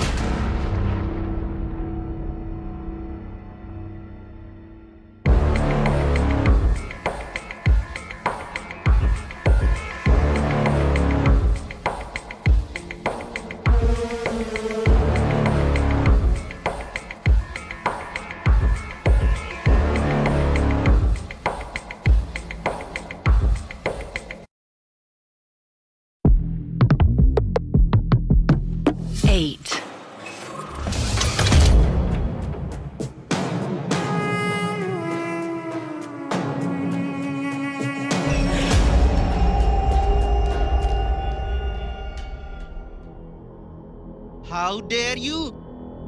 That's what I want to ask. How dare you? तुम अंजलि के साथ ऐसे बर्ताव कैसे कर सकते हो? तुम होते कौन हो मुझसे ये सवाल करने वाले? अंजलि मेरी गर्लफ्रेंड है और ये हम दोनों के बीच की बात है। मेरी आंखों के सामने अगर कोई अंजलि से ऐसे बर्ताव करेगा तो मैं चुप नहीं बैठूंगा। तू मेरा बेस्ट फ्रेंड है, सिर्फ यही वजह है कि तू अब तक सही सलामत खड़ा है। निखिल अंजलि का हाथ छोड़कर देव का कॉलर पकड़ लेता है। निखिल, चल ठीक है, एक पल के लिए भूल जा कि हम दोस्त हैं। मैं भी देखना चाहता हूँ कि तू क्या कर सकता है। निखिल, क्या कर रहे हो तुम? तुमसे तो मैं बाद में बात करता हूँ। मैंने तुम्हें क्या समझा था और तुम क्या निकली?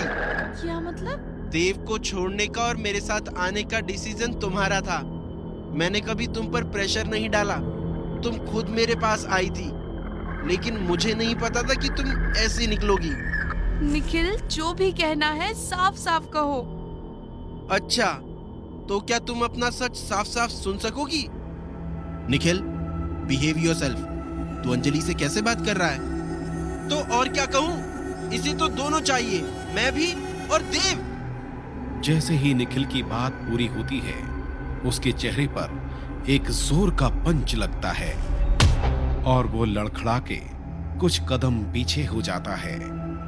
अगर तूने अंजलि के बारे में एक और शब्द कहा तो मैं तुझे जान से मार दूंगा।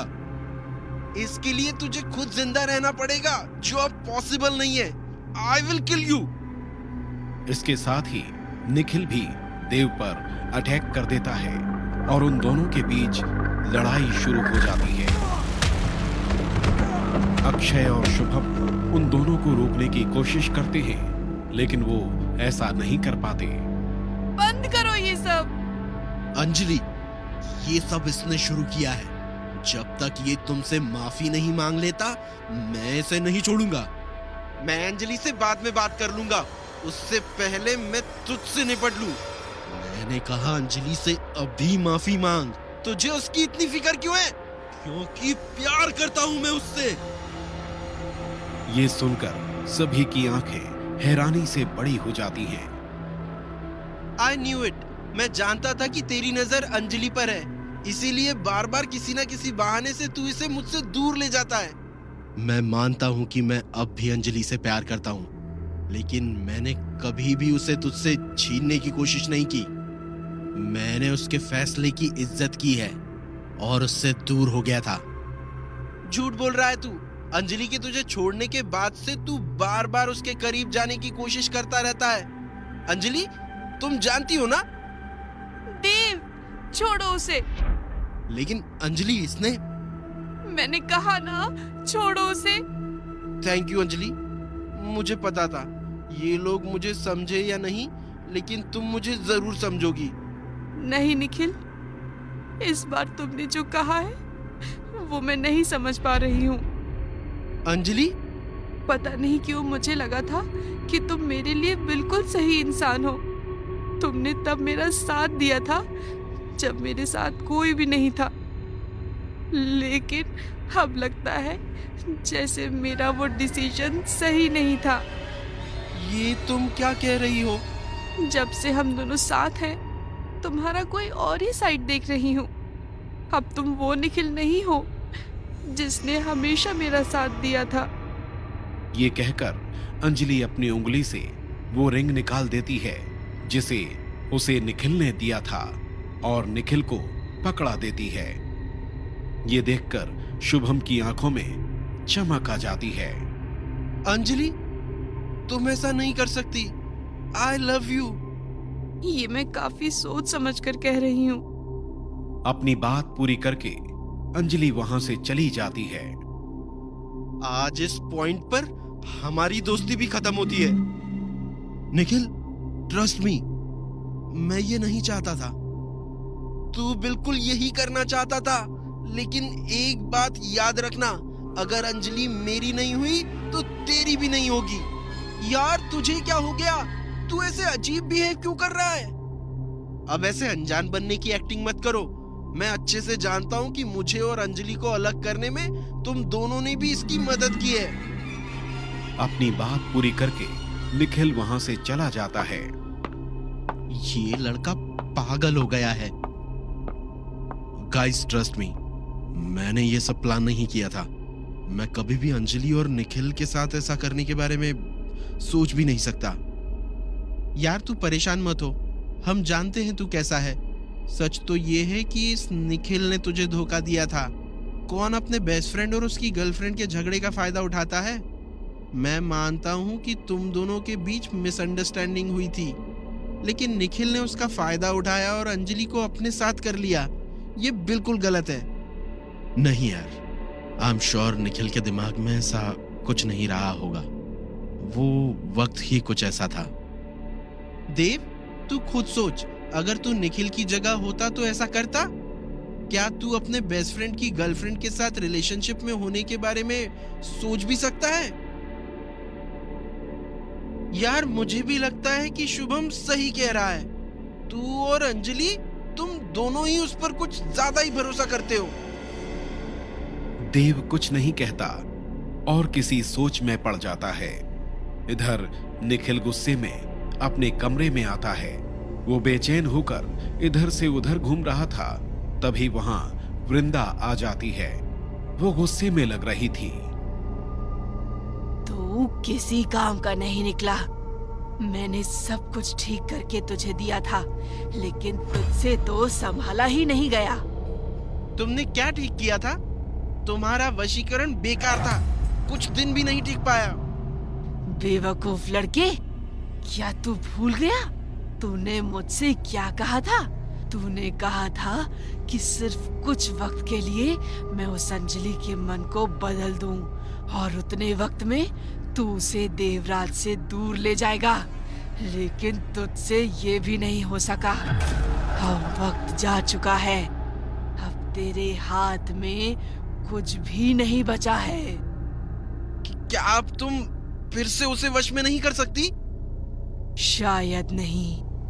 कोई है जो बार बार उसे मुझसे बचाने की कोशिश कर रहा है, और पता नहीं क्यों मेरी शक्तियां उस पर काम तो कर रही हैं, लेकिन टिक नहीं पा रही हैं। तो अब तुम अंजलि के मन में मेरे लिए फीलिंग्स नहीं ला सकती? नहीं।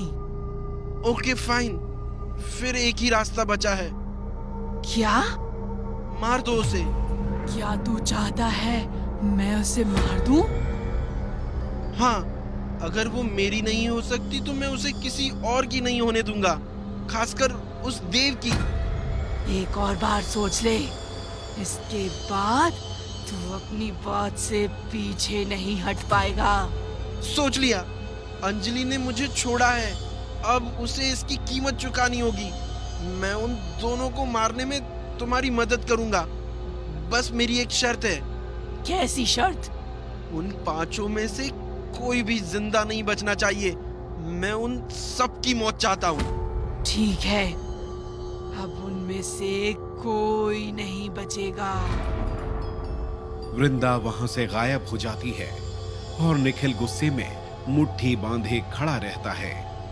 उन दोनों ने ध्यान नहीं दिया था कि खिड़की के बाहर काला धुआं था और बाबा की वो आत्मा वहां उन दोनों की सारी बातें सुन रही थी। कुछ ही देर में वो आत्मा बाबा के सामने आ जाती है, जो उस खंडहर में अपनी साधना कर रहे थे। मैं तुम्हारा ही इंतजार कर रहा था। वो उन्हें धोखा दे रहा है। वो वृंदा के साथ मिला हुआ है और अब उन सबको मारना चाहता है।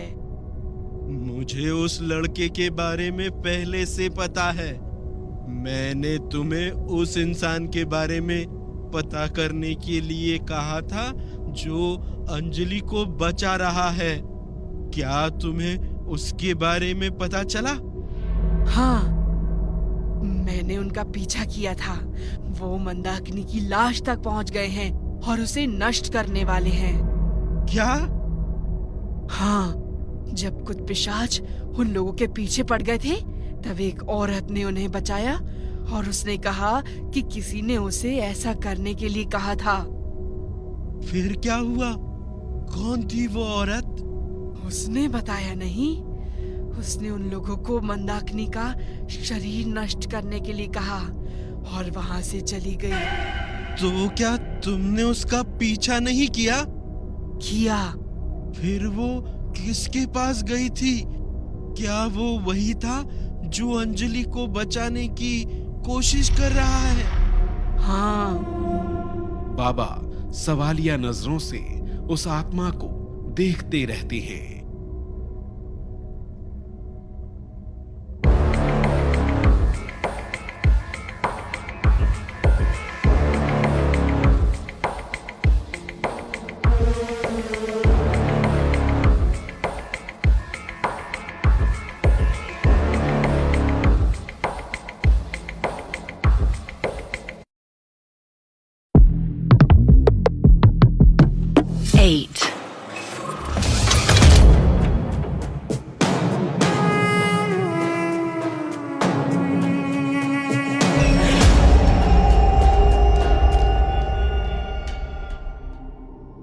अंजलि अपने कमरे में अकेली बैठी थी। वो उदासी से खिड़की के बाहर की ओर देख रही थी। कौन है? मैं हूं अंजलि, देव। क्या हम 5 मिनट के लिए बात कर सकते हैं? अंदर आ जाओ देव, दरवाजा खुला है। देव रूम के अंदर आता है और अंजलि से थोड़ी दूर एक चेयर पर बैठ जाता है। अंजलि, क्या तुम ठीक हो? देव, अभी मुझसे ये सवाल मत ही करो तो अच्छा होगा। तुम जानते हो मैं झूठ नहीं बोल पाती। मुझे लगता है मुझ में ही कोई प्रॉब्लम है। हर बार तो गलती सामने वाले की नहीं हो सकती। नहीं अंजलि, बिल्कुल नहीं। तुम ऐसा क्यों कह रही हो? सारी गलती मेरी है। अगर मैं निखिल से झगड़ा नहीं करता तो शायद बात इतनी नहीं बढ़ती। लेकिन जब उसने तुमसे मिसबिहेव किया तो मैं चाहते हुए भी खुद को रोक नहीं पाया और मेरी वजह से तुम्हारा ब्रेकअप हो गया। लेकिन अंजलि, मेरा विश्वास करो, जैसा निखिल कह रहा है वैसा कुछ भी नहीं है। तुम्हें माफी मांगने की जरूरत नहीं है देव। मुझे पता है तुम्हारा वैसा कोई इंटेंशन नहीं था। और वैसे भी मैंने निखिल के साथ ब्रेकअप सिर्फ आज के इंसिडेंट के कारण नहीं किया। क्या? फिर इसका क्या रीजन था अंजलि? देव, पिछले कुछ दिनों से निखिल बहुत बदल गया है। बात बात पर सबसे झगड़ा, मुझसे मिसबिहेव करना। ये वो निखिल नहीं है जिसे हम कॉलेज के दिनों से जानते हैं। और वैसे भी पता नहीं मैं। क्या हुआ अंजलि? तुम्हें मुझसे हेजिटेट करने की कोई जरूरत नहीं है। तुम जानती हो, तुम जो चाहो मुझसे कह सकती हो। जब हमारा ब्रेकअप हुआ था तब भले ही निखिल ने मेरा साथ दिया था, और इसलिए जब उसने मुझसे पूछा तब मैंने उसे हाँ कह दिया था। लेकिन मुझे हैरानी हो रही है कि मैंने क्यों उसके साथ रहने का फैसला किया। मैं ऐसी लड़की नहीं हूँ देव जो ब्रेकअप के कुछ ही दिनों बाद किसी और लड़के के साथ रिलेशनशिप में आ जाए। मैंने कहा ना, मेरी ही गलती है, मुझ में ही कोई प्रॉब्लम है। अंजलि तुम गलत सोच रही हो। ऐसा कुछ भी नहीं है। तुम में ना कोई प्रॉब्लम है और ना कभी हो सकती है। You are always the best. अब ये लो और जल्दी अपने आंसू पोंछ लो। रोते हुए तुम बहुत अजीब दिखती हो। देव की बात सुनकर अंजलि थोड़ा मुस्कुरा देती है। देव अपना रुमाल अंजलि को दे देता है और अंजलि उस रुमाल से अपने आंसू पोंछने लगती है। थैंक यू देव। अंजलि, अभी तुमने कहा तुम ऐसा कर ही नहीं सकती। हो सकता है तुमने ये सब सच में ना किया हो, किसी ने तुमसे ऐसा करवाया हो। देव, तुम क्या बोल रहे हो? मेरी समझ में कुछ नहीं आ रहा है। अंजलि, हो सकता है जैसे किसी ने मुझ पर वशीकरण किया था, वैसे ही तुम पर भी किसी ने वशीकरण करने की कोशिश की हो। लेकिन ऐसा कोई क्यों करेगा देव? तुम्हें पता है हमारे साथ अभी कैसी कैसी चीजें हो रही है। हो सकता है हमें अलग करने के लिए किसी ने ऐसा किया हो, किसी ने हम दोनों पर वशीकरण किया हो।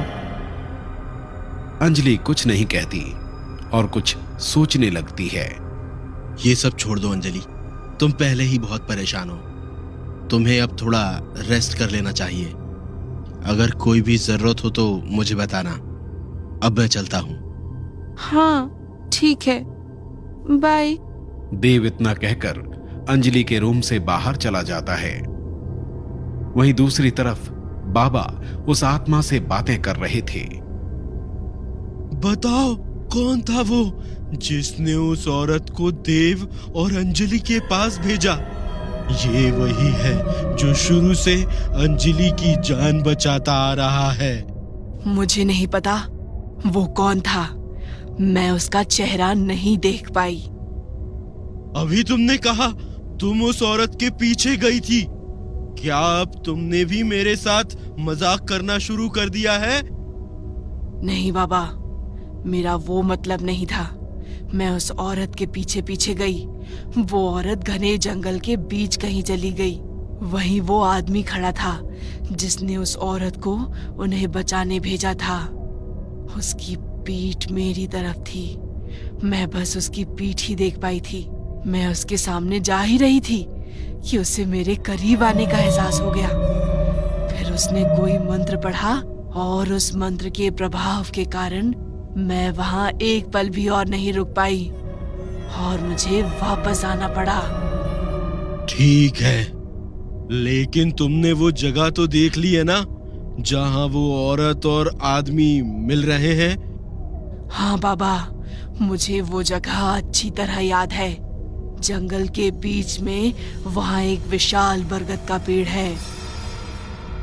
बाबा अपनी आंखें बंद कर लेते हैं और किसी चीज पर ध्यान लगाने लगते हैं। वृंदा और मंदाकिनी यहाँ आ रहे हैं। अब तुझे जाना होगा, नहीं तो उन्हें मुझ पर भी शक हो जाएगा। ठीक है बाबा, लेकिन अब मुझे क्या करना है? तू जा और देव और उसके दोस्तों पर नजर रख, और शाम को जंगल में भी उस जगह पर नजर रखना जहां जहां वो औरत गई थी। हमें उस आदमी का पता लगाना ही होगा जो बार बार उनकी मदद कर रहा है। ठीक है बाबा, मैं जल्द ही उस आदमी का पता लगा लूंगी। आत्मा फिर से काले धुएं में बदल जाती है और कुछ ही देर में वहां से गायब हो जाती है। आत्मा के जाने के बाद अचानक खंडहर का दरवाजा खुलता है और वृंदा मंदाकिनी के साथ अंदर आ जाती है। तुम लोग फिर यहाँ क्यों आए हो? पता नहीं, यही मुझे यहाँ अपने साथ ले आई। अब बताओगी भी कि हम यहाँ क्यों आए हैं? कुछ ऐसा हो गया है जो नहीं होना चाहिए था। बात को घुमाओ मत, सीधे सीधे बताओ क्या हुआ है। आज कोई वहां गया था, उस तहखाने में। क्या? ऐसा कैसे हो सकता है? इतनी सुरक्षा होने के बावजूद कोई वहां कैसे पहुंच सकता है? कहीं उसने हमारे सामान को कोई नुकसान तो नहीं पहुंचाया? नहीं, लेकिन किसी को हमारी जगह का पता चल चुका है। उसने हमारे सामान को बाहर निकालने की कोशिश की, तभी हमारी आत्मा ने उसे वहां से भगा दिया और अब तक उस आत्मा का भी कोई पता नहीं चला है। वो अब तक लौट कर नहीं आई। ऐसा आज तक नहीं हुआ। मुझे लगता है किसी ने उसे कैद कर लिया है। सिर्फ जगह का ही पता नहीं चला, उन लोगों को तुम्हारी सारी बात पता चल चुकी है। कौन हो सकता है जो इतना खतरा उठाकर वहां जाने की कोशिश कर सकता है? हमें किसी भी कीमत पर जल्द से जल्द उसे खत्म करना होगा। हम किसी भी तरह का जोखिम नहीं ले सकते। 100 सालों में पहली बार कोई उस तहखाने में गया है। तुम लोग ये क्या बातें कर रहे हो? अगर आपस में ही बात करनी थी तो यहाँ मेरे पास क्यों आए हो? मुझे तुम्हारी बात बिल्कुल समझ नहीं आ रही है। शुरू से बताओ। बाबा, घने जंगल में हमने एक बहुत कीमती सामान सालों से छुपा कर रखा था। हम दोनों के अलावा और किसी को उसका पता नहीं है। कल वहां कोई गया था और उसने हमारा सामान बाहर निकालने की कोशिश की। ये भी हो सकता है कि कोई गलती से वहां चला गया हो या कोई जानवर वहां घुस गया हो। बिल्कुल नहीं, ऐसा होना नामुमकिन है। इतनी सुरक्षा में कोई पूरी जानकारी होने के बाद भी नहीं जा सकता। फिर अनजाने में तो कोई सोच भी नहीं सकता। पता नहीं वो कौन था और वहां कैसे पहुंचा। बेवकूफ, इसे लगता है कि कोई एक वहां गया था। इसे क्या पता कि वहां एक नहीं 4 लोग गए थे, और अगर उन्हें सही मुहूर्त के लिए रुकना ना होता तो वो कल ही उसे जलाकर खत्म कर देते। तुमने जंगल में ऐसा क्या छुपाया है जो तुम्हें इतना डर लग रहा है? एक आत्मा के लिए क्या चीज इतनी कीमती हो सकती है? नहीं, वो हम किसी को नहीं बता सकते। वृंदा, तुम्हें इसे बताने की कोई जरूरत नहीं है। ठीक है, मत बताओ, लेकिन जब मुझे बता ही नहीं सकते तो तुम लोग यहाँ क्यों आए हो? हमें तुम्हारी एक मदद चाहिए। केवल तुम ही हो जो उस आदमी के बारे में जानने में हमारी मदद कर सकते हो। कौन आदमी? कैसी मदद?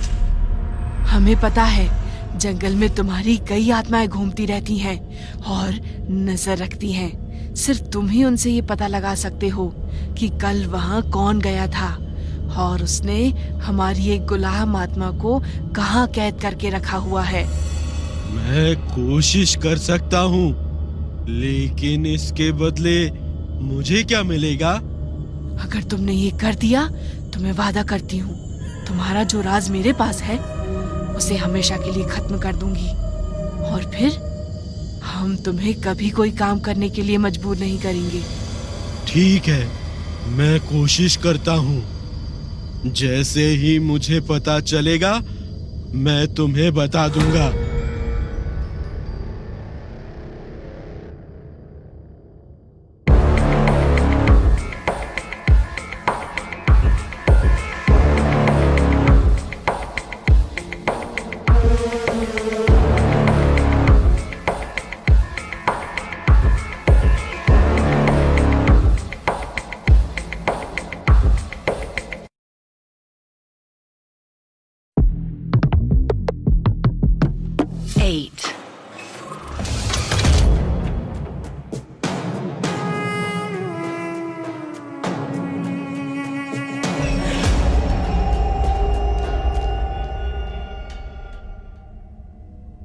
मंदाकिनी और वृंदा के जाने के बाद बाबा की वो आत्मा फिर से वहां आ जाती है। तुम अब तक गई नहीं? मैं तो कब से तुम्हें जाने के लिए कह चुका हूँ। बाबा, मेरे मन में एक सवाल है, वही पूछने के लिए मैं यहाँ रुक गई। कैसा सवाल? बाबा, अभी मैं यहाँ रुकी हुई थी तो मैंने सुना वृंदा और मंदाकिनी आपसे पूछ रहे थे कि उनके तहखाने में कौन गया था। आपको तो सारी सच्चाई पता है, फिर आपने उनसे ये क्यों कहा कि आप पता चलते ही उन्हें सारी बात बताएंगे? सब कुछ इतना आसान नहीं होता। अभी मेरे लिए अनजान बने रहना उन्हें सच बताने से ज्यादा फायदेमंद है। तो बाबा, आप वृंदा की तरफ हैं या अंजलि की तरफ? इतनी जल्दबाजी ठीक नहीं है। सही समय आने पर तुझे भी सब पता चल जाएगा। और हाँ, तू भी एक बात अच्छी तरह से समझ ले। वैसे तो मुझे तेरे किसी सवाल का जवाब देने की जरूरत नहीं है, लेकिन फिर भी अगर तुझे कुछ जानना है तो सीधे मुझसे पूछ लेना। अगर दोबारा इस तरह की छुपकर मुझ पर नजर रखने की कोशिश की तो कहीं मैं तुझे ही दंड न दे दूं। मुझे माफ कर दो बाबा, फिर मुझसे ऐसी गलती नहीं होगी। वही तेरे लिए अच्छा होगा, क्योंकि तीसरी गलती करने के लिए तू नहीं होगी। अब जा और मेरा काम पूरा कर। आत्मा फिर से खुद को काले धुएं में बदलकर वहां से गायब हो जाती है। लगता है मेरा काम जल्दी ही पूरा हो जाएगा। अंजलि अपने कमरे में बैठी अपने ख्यालों में खोई हुई थी। तभी खिड़की के बाहर से एक चिड़िया की आवाज आती है और अंजलि अपने ख्यालों से बाहर आ जाती है। अरे, रात के 2 बज गए हैं। मैं कब से यहाँ अकेली बैठी हूँ। सच में यहाँ आने से पहले जिंदगी कितनी आसान थी। उन दिनों को याद करते हुए टाइम का पता ही नहीं चला। पता नहीं मेरा भाई कैसा होगा, वो भी मुझे बहुत मिस कर रहा होगा। जल्दी ही यहाँ का काम पूरा करके मैं उसके पास जाऊंगी। अगर अभी मैं उसके पास गई तो उसकी लाइफ भी खतरे में पड़ जाएगी। अंजलि पानी पीने के लिए टेबल से बोतल उठाती है। ये क्या, पानी भी खत्म हो गया है। अब मुझे नीचे किचन से पानी लाना पड़ेगा। अंजलि अपने रूम का दरवाजा खोलती है और सीढ़ियों से नीचे किचन की तरफ जाने लगती है। जैसे ही अंजलि पानी भर के वापस आने के लिए पलटती है, उसे एक आदमी दरवाजे की तरफ जाता हुआ दिखता है। उसने ब्लैक कलर की हुडी पहनी थी और उसका सिर ढका हुआ था। वो चुपके से चोरों की तरह दबे पांव बाहर जा रहा था। कौन है वहाँ? देव, क्या तुम हो? तुम कहीं जा रहे हो क्या? जैसे ही वो आदमी अंजलि की आवाज सुनता है, वो तेजी से दरवाजा खोलकर वहां से भागने लगता है। ये क्या? ये तो कोई और है। मुझे इसके पीछे जाकर देखना चाहिए। अंजलि तेजी से उस आदमी के पीछे जाती है। जैसे ही अंजलि दरवाजे से बाहर निकलने वाली होती है, कोई पीछे से उसका हाथ पकड़ लेता है। अंजलि पीछे मुड़कर देखती है। अंजलि, इतनी रात को तुम कहाँ जा रही थी? तुम्हें पता है ना इसमें कितना खतरा हो सकता है। देव कोई घर के अंदर घुस गया था। मैंने उसे बाहर जाते हुए देखा। पहले मुझे लगा कि तुम हो, लेकिन जब मैंने उसे आवाज दी तो वो भागते हुए बाहर निकल गया। फिर भी इस वक्त बाहर जाना रिस्की है अंजलि। इस पैलेस की कोई भी चीज तुमसे ज्यादा प्रीशियस नहीं है। हमें एक बार निखिल, शुभम और अक्षय के कमरे में चेक करना चाहिए। क्यों? अगर उनमें से कोई बाहर गया होगा तो उनको भी बाहर खतरा हो सकता है। वो इतनी रात को बाहर क्यों जाएंगे अंजलि? फिर भी अगर तुम चाहो तो हम एक बार चेक कर सकते हैं। देव और अंजलि निखिल के रूम की तरफ जाते हैं। निखिल के रूम का दरवाजा लॉक नहीं था। देव दरवाजे को थोड़ा सा खोलता है और कमरे के अंदर देखता है। निखिल अंदर आराम से सो रहा था। निखिल अंदर सो रहा है अंजलि। चलो गेस्ट रूम में चलकर देखते हैं शुभम और अक्षय है या नहीं। मुझे नहीं लगता कि उसकी जरूरत है। देव, तुम सही कह रहे थे। ये क्यों इतनी रात बाहर जाएंगे? और अगर इनमें से कोई होता तो मेरे आवाज देने पर क्यों भागता? जरूर बाहर से ही कोई चोर पैलेस में घुस गया होगा। ठीक है, फिर अब हमें सोना चाहिए। रात काफी हो चुकी है। इस बारे में हम कल बात करेंगे। Good night. गुड नाइट देव। देव और अंजलि अपने अपने कमरे में चले जाते हैं। महल के बाहर वो आदमी जो घर से बाहर निकला था, उसने एक ब्लैक हुडी, ब्लैक मास्क और एक ब्लैक कैप पहनी हुई थी।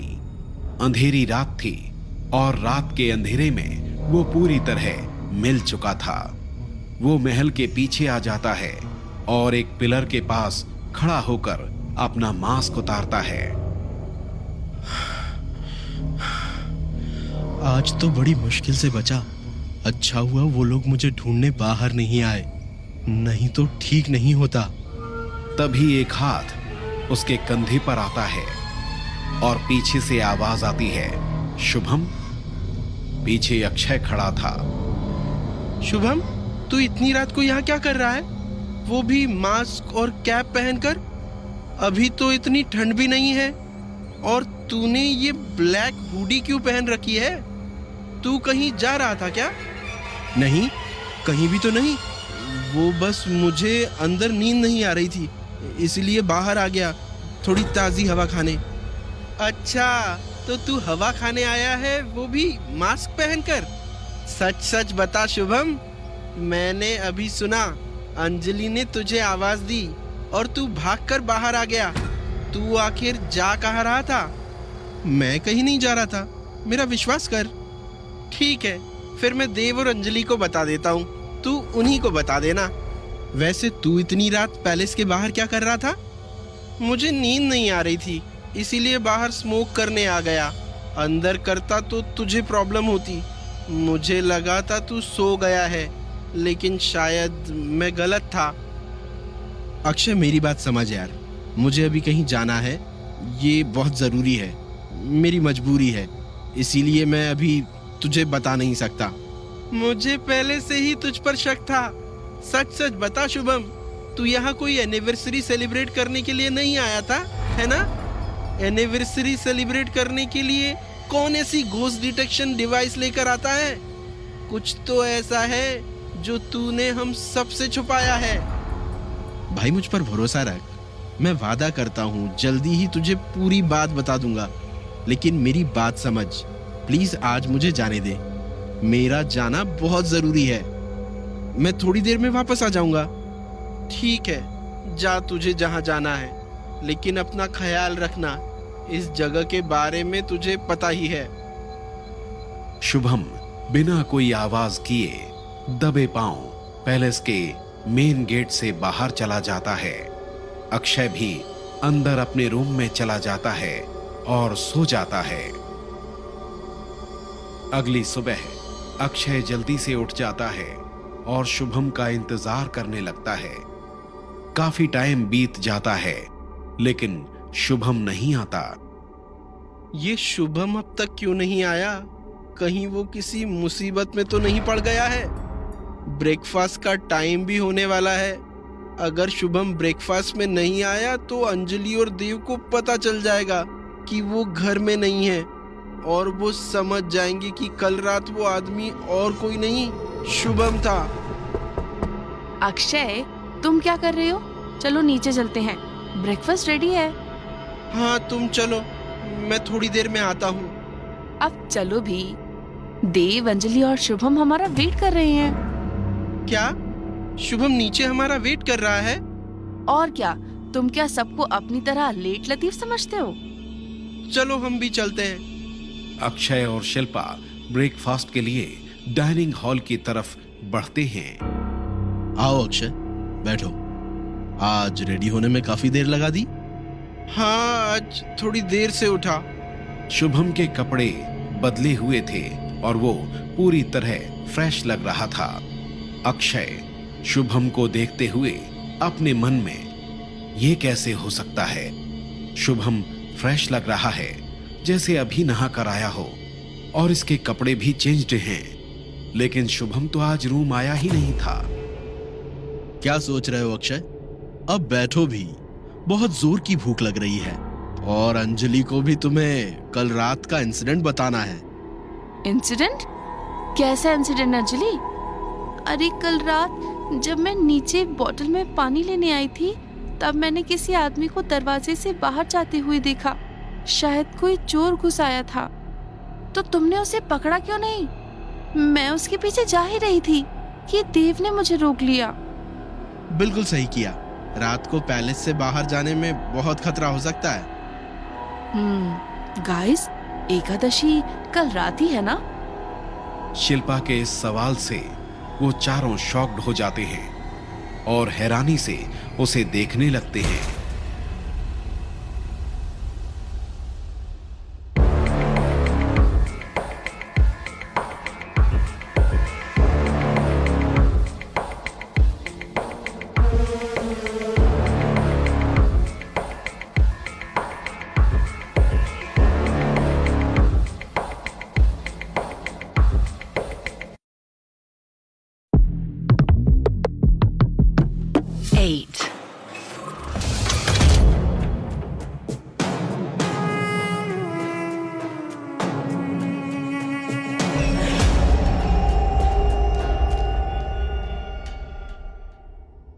तुम्हें एकादशी के बारे में कैसे पता? वो मैं एकादशी के दिन फास्ट रखती हूँ, इसीलिए। कल ही एकादशी है ना? हाँ, कल ही एकादशी है। थोड़ी देर बाद शिल्पा नाश्ता करके अपने रूम में चली जाती है। दोस्तों, कल एकादशी है, याद है ना? तुम्हें कल क्या करना है? देव, तू कैसी बातें कर रहा है? क्या तुझे लगता है कोई भूल सकता है? तो तुम्हें याद होगा कि अब तक हमने कल के लिए कोई भी तैयारी नहीं की है। हमें तो कल वहां जाकर बस उस मंदाकिनी की लाश को आग लगानी है। इसके लिए क्या तैयारी करनी है? वही तो, आखिर केरोसिन और मैच बॉक्स लेने में कितना ही टाइम लगता है। लगता है तुम दोनों ने उस अनजान औरत की बात ध्यान से नहीं सुनी। उसने हमें उस लाश का विधि पूर्वक अंतिम संस्कार करने के लिए कहा था, तभी उसकी आत्मा को शांति मिल पाएगी। फिर अब हमें क्या करना होगा देव? मुझे भी नहीं पता, लेकिन मैं गांव के एक साधु को जानता हूँ। मेरे ख्याल से हमें उनसे पूछना चाहिए। आज दोपहर मेरे साथ उन साधु से मिलने कौन चलेगा? मैं चलूंगा तुम्हारे साथ। नहीं शुभम, तुम कह रहे थे ना तुम्हारे सर में आज दर्द हो रहा है। तुम आराम करो, देव के साथ मैं चला जाऊंगा। लेकिन कोई बात नहीं Shubham, health is more important. लगता है निखिल आ रहा है, बाकी बातें शाम को करेंगे। अक्षय, तुम दोपहर में रेडी रहना। आओ निखिल, बैठो। आजकल तुम हमारे साथ ब्रेकफास्ट नहीं करते? क्या वो भी मुझे तुम्हारे हिसाब से करना होगा? निखिल टेबल से एक एप्पल उठाता है और वहां से बाहर गार्डन की तरफ चला जाता है। Bye guys, see you at the evening. And Akshay, don't be late. Dev उठता है और अपने रूम में चला जाता है।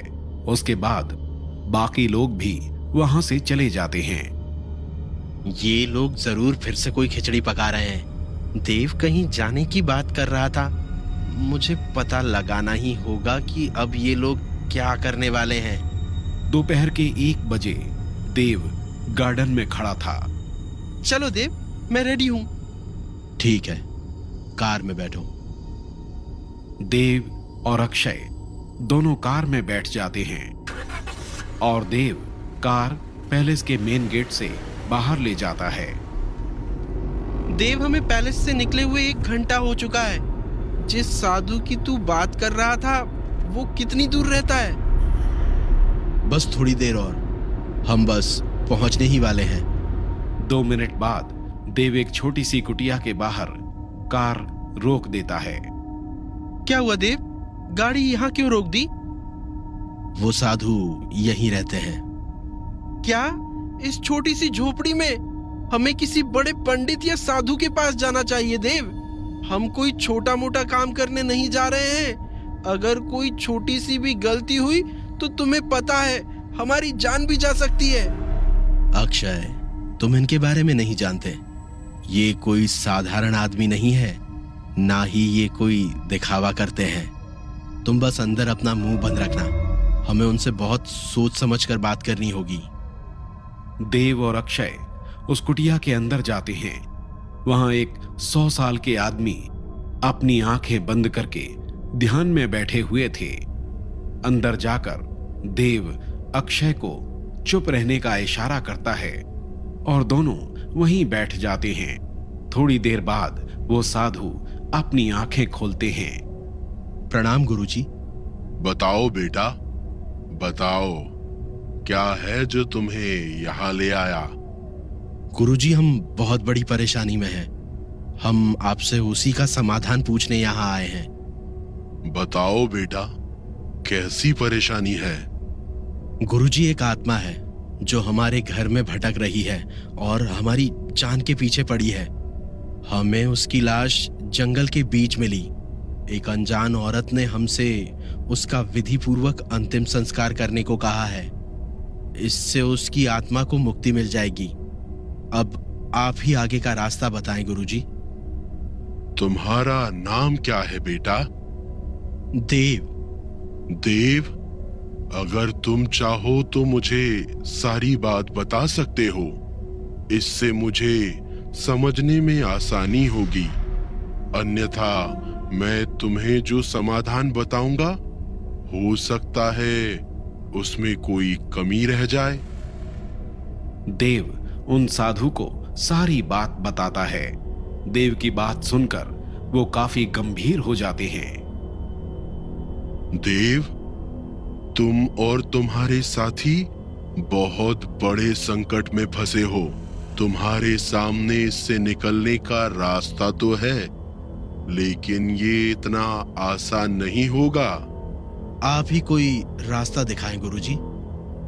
मरण आत्माओं को तो केवल चलाने से ही मुक्ति मिल जाती है, लेकिन जैसा तुमने इस आत्मा के बारे में बताया है, ये बहुत शक्तिशाली है और 100 वर्ष पुरानी भी। इसे केवल जला देने से काम पूरा होने की संभावना तो है, लेकिन जोखिम भी है। फिर हमें क्या करना चाहिए गुरुजी? चिंता मत करो, मैं तुम्हें कुछ देता हूँ। साधु ने कांच की एक शीशी अपने हाथ में उठाकर देव की तरफ बढ़ा दी। नहीं, हमें प्यास नहीं लगी है। देव गुस्से से अक्षय की तरफ देखता है। माफ कीजिए गुरुजी। कोई बात नहीं देव। बेटा, ये साधारण जल नहीं है। इसे 7 पवित्र नदियों के जल को मिलाकर और शक्तिशाली मंत्रों की शक्ति से बनाया गया है। इसका उपयोग कैसे करना है गुरुजी? जब तुम कल रात उस लाश के पास जाओगे तो उस पर ये पवित्र जल अच्छी तरह से छिड़क देना। उसके बाद उसे अग्नि देना। इससे उस आत्मा को जरूर मुक्ति मिल जाएगी। धन्यवाद गुरुजी। देव, मेरी बात अभी पूरी नहीं हुई है। ये काम तुम्हारे लिए इतना भी आसान नहीं होने वाला है। जैसे ही तुम उस लाश पर ये पवित्र जल डालोगे, उस आत्मा को पता चल जाएगा और वो किसी भी तरह तुम लोगों को रोकने की कोशिश करेगी, चाहे उसे तुम सबकी जान ही क्यों ना लेनी पड़े। तुम्हें किसी भी तरह ये जल उस पर छिड़क कर उसे अग्नि देनी होगी। जी गुरुजी। मैं माता से तुम्हारी सुरक्षा के लिए प्रार्थना करूंगा बेटा। प्रणाम गुरुजी। प्रणाम गुरुजी। माता तुम्हारी रक्षा करे। देव और अक्षय कुटिया से बाहर निकल जाते हैं। अक्षय, मैंने तुझे समझाया था ना, अंदर कुछ भी नहीं बोलना। तुझे आइडिया भी नहीं है, अगर इन्हें गुस्सा आ जाता तो क्या होता। सॉरी यार, मुझसे गलती हो गई। मुझे लगा वो हमें पीने के लिए पानी दे रहे हैं, और वैसे भी उन्हें देखकर लगता नहीं उन्हें कभी गुस्सा आ सकता है। मुझे तो उन्हें देखकर लगा कि कोई इतना शांत कैसे हो सकता है। अक्षय, तेरी बात सच तो है, लेकिन आधी ही सच है। गुरुजी का स्वभाव सच में ही जल की तरह शीतल और शांत है, लेकिन मैंने उनके गुस्से की भी कहानियां सुनी है। गलत के लिए गुरुजी का स्वभाव आग से भी ज्यादा खतरनाक है। अब हमें वापस जाना चाहिए, पैलेस पहुंचने तक शाम हो जाएगी। दोनों फिर से कार में बैठ जाते हैं और वापस पैलेस के लिए निकल जाते हैं। दूसरी तरफ वृंदा और मंदाकिनी एक अंधेरे कमरे में बात कर रहे थे। अब तक उस बाबा ने कोई जवाब नहीं दिया। पता नहीं कौन उस तहखाने में गया होगा। कहीं ये उस अंजलि और उसके दोस्तों का काम तो नहीं है? नहीं, बिल्कुल नहीं, ये उनका काम नहीं हो सकता। मैंने जिस आत्मा को वहां की सुरक्षा में लगाया था, वो बहुत शक्तिशाली है। अगर ये उनका काम होता तो वो उन्हें खत्म कर चुकी होती, और उस आत्मा को कोई साधारण तांत्रिक भी कैद नहीं कर सकता। ये कोई बहुत शक्तिशाली आदमी ही कर सकता है। आज शाम हम खुद जंगल में जाकर देखेंगे। तहखाने में अच्छी तरह देखने से हमें कोई सुराग जरूर मिलेगा, और हम तुम्हारी उस आत्मा को भी ढूंढ निकालेंगे। अगर वो हमें मिल गई तो सारा सच सामने आ जाएगा। तू ठीक कह रही है, हमें समय गवाए बिना जल्द से जल्द कुछ करना होगा। 100 सालों में पहली बार ऐसा हुआ है। हम इसे ऐसे ही नहीं छोड़ सकते। पैलेस की बालकनी में निखिल कुछ सोचते हुए इधर से उधर घूम रहा था। आखिर ये सब चल क्या रहा है? देव और अक्षय को गए हुए काफी समय हो गया है। वो अब तक लौट कर नहीं आए हैं। पता नहीं वो लोग क्या करने गए हैं। मुझे आजकल इन लोगों की हरकतें कुछ ठीक नहीं लग रही है। ये लोग जरूर छुपकर कोई ना कोई चाल चल रहे हैं। निखिल, तुम यहाँ अकेले क्या कर रहे हो? कुछ नहीं, बस यहीं टहल रहा था। नीचे कार नहीं है, कोई बाहर गया है क्या? हाँ, देव और अक्षय कहीं गए हैं, लेकिन कहाँ गए हैं ये मुझे नहीं पता। सच कहूँ तो आजकल ये मुझे कुछ बताते ही नहीं है। मुझे लगता है ये मुझसे छुपाकर कुछ कर रहे हैं। जब भी आपस में कोई बात कर रहे होते हैं, मेरे जाते ही बात बदल देते हैं। ये कोई नई बात नहीं है शिल्पा, मेरे साथ भी इन्होंने यही किया था।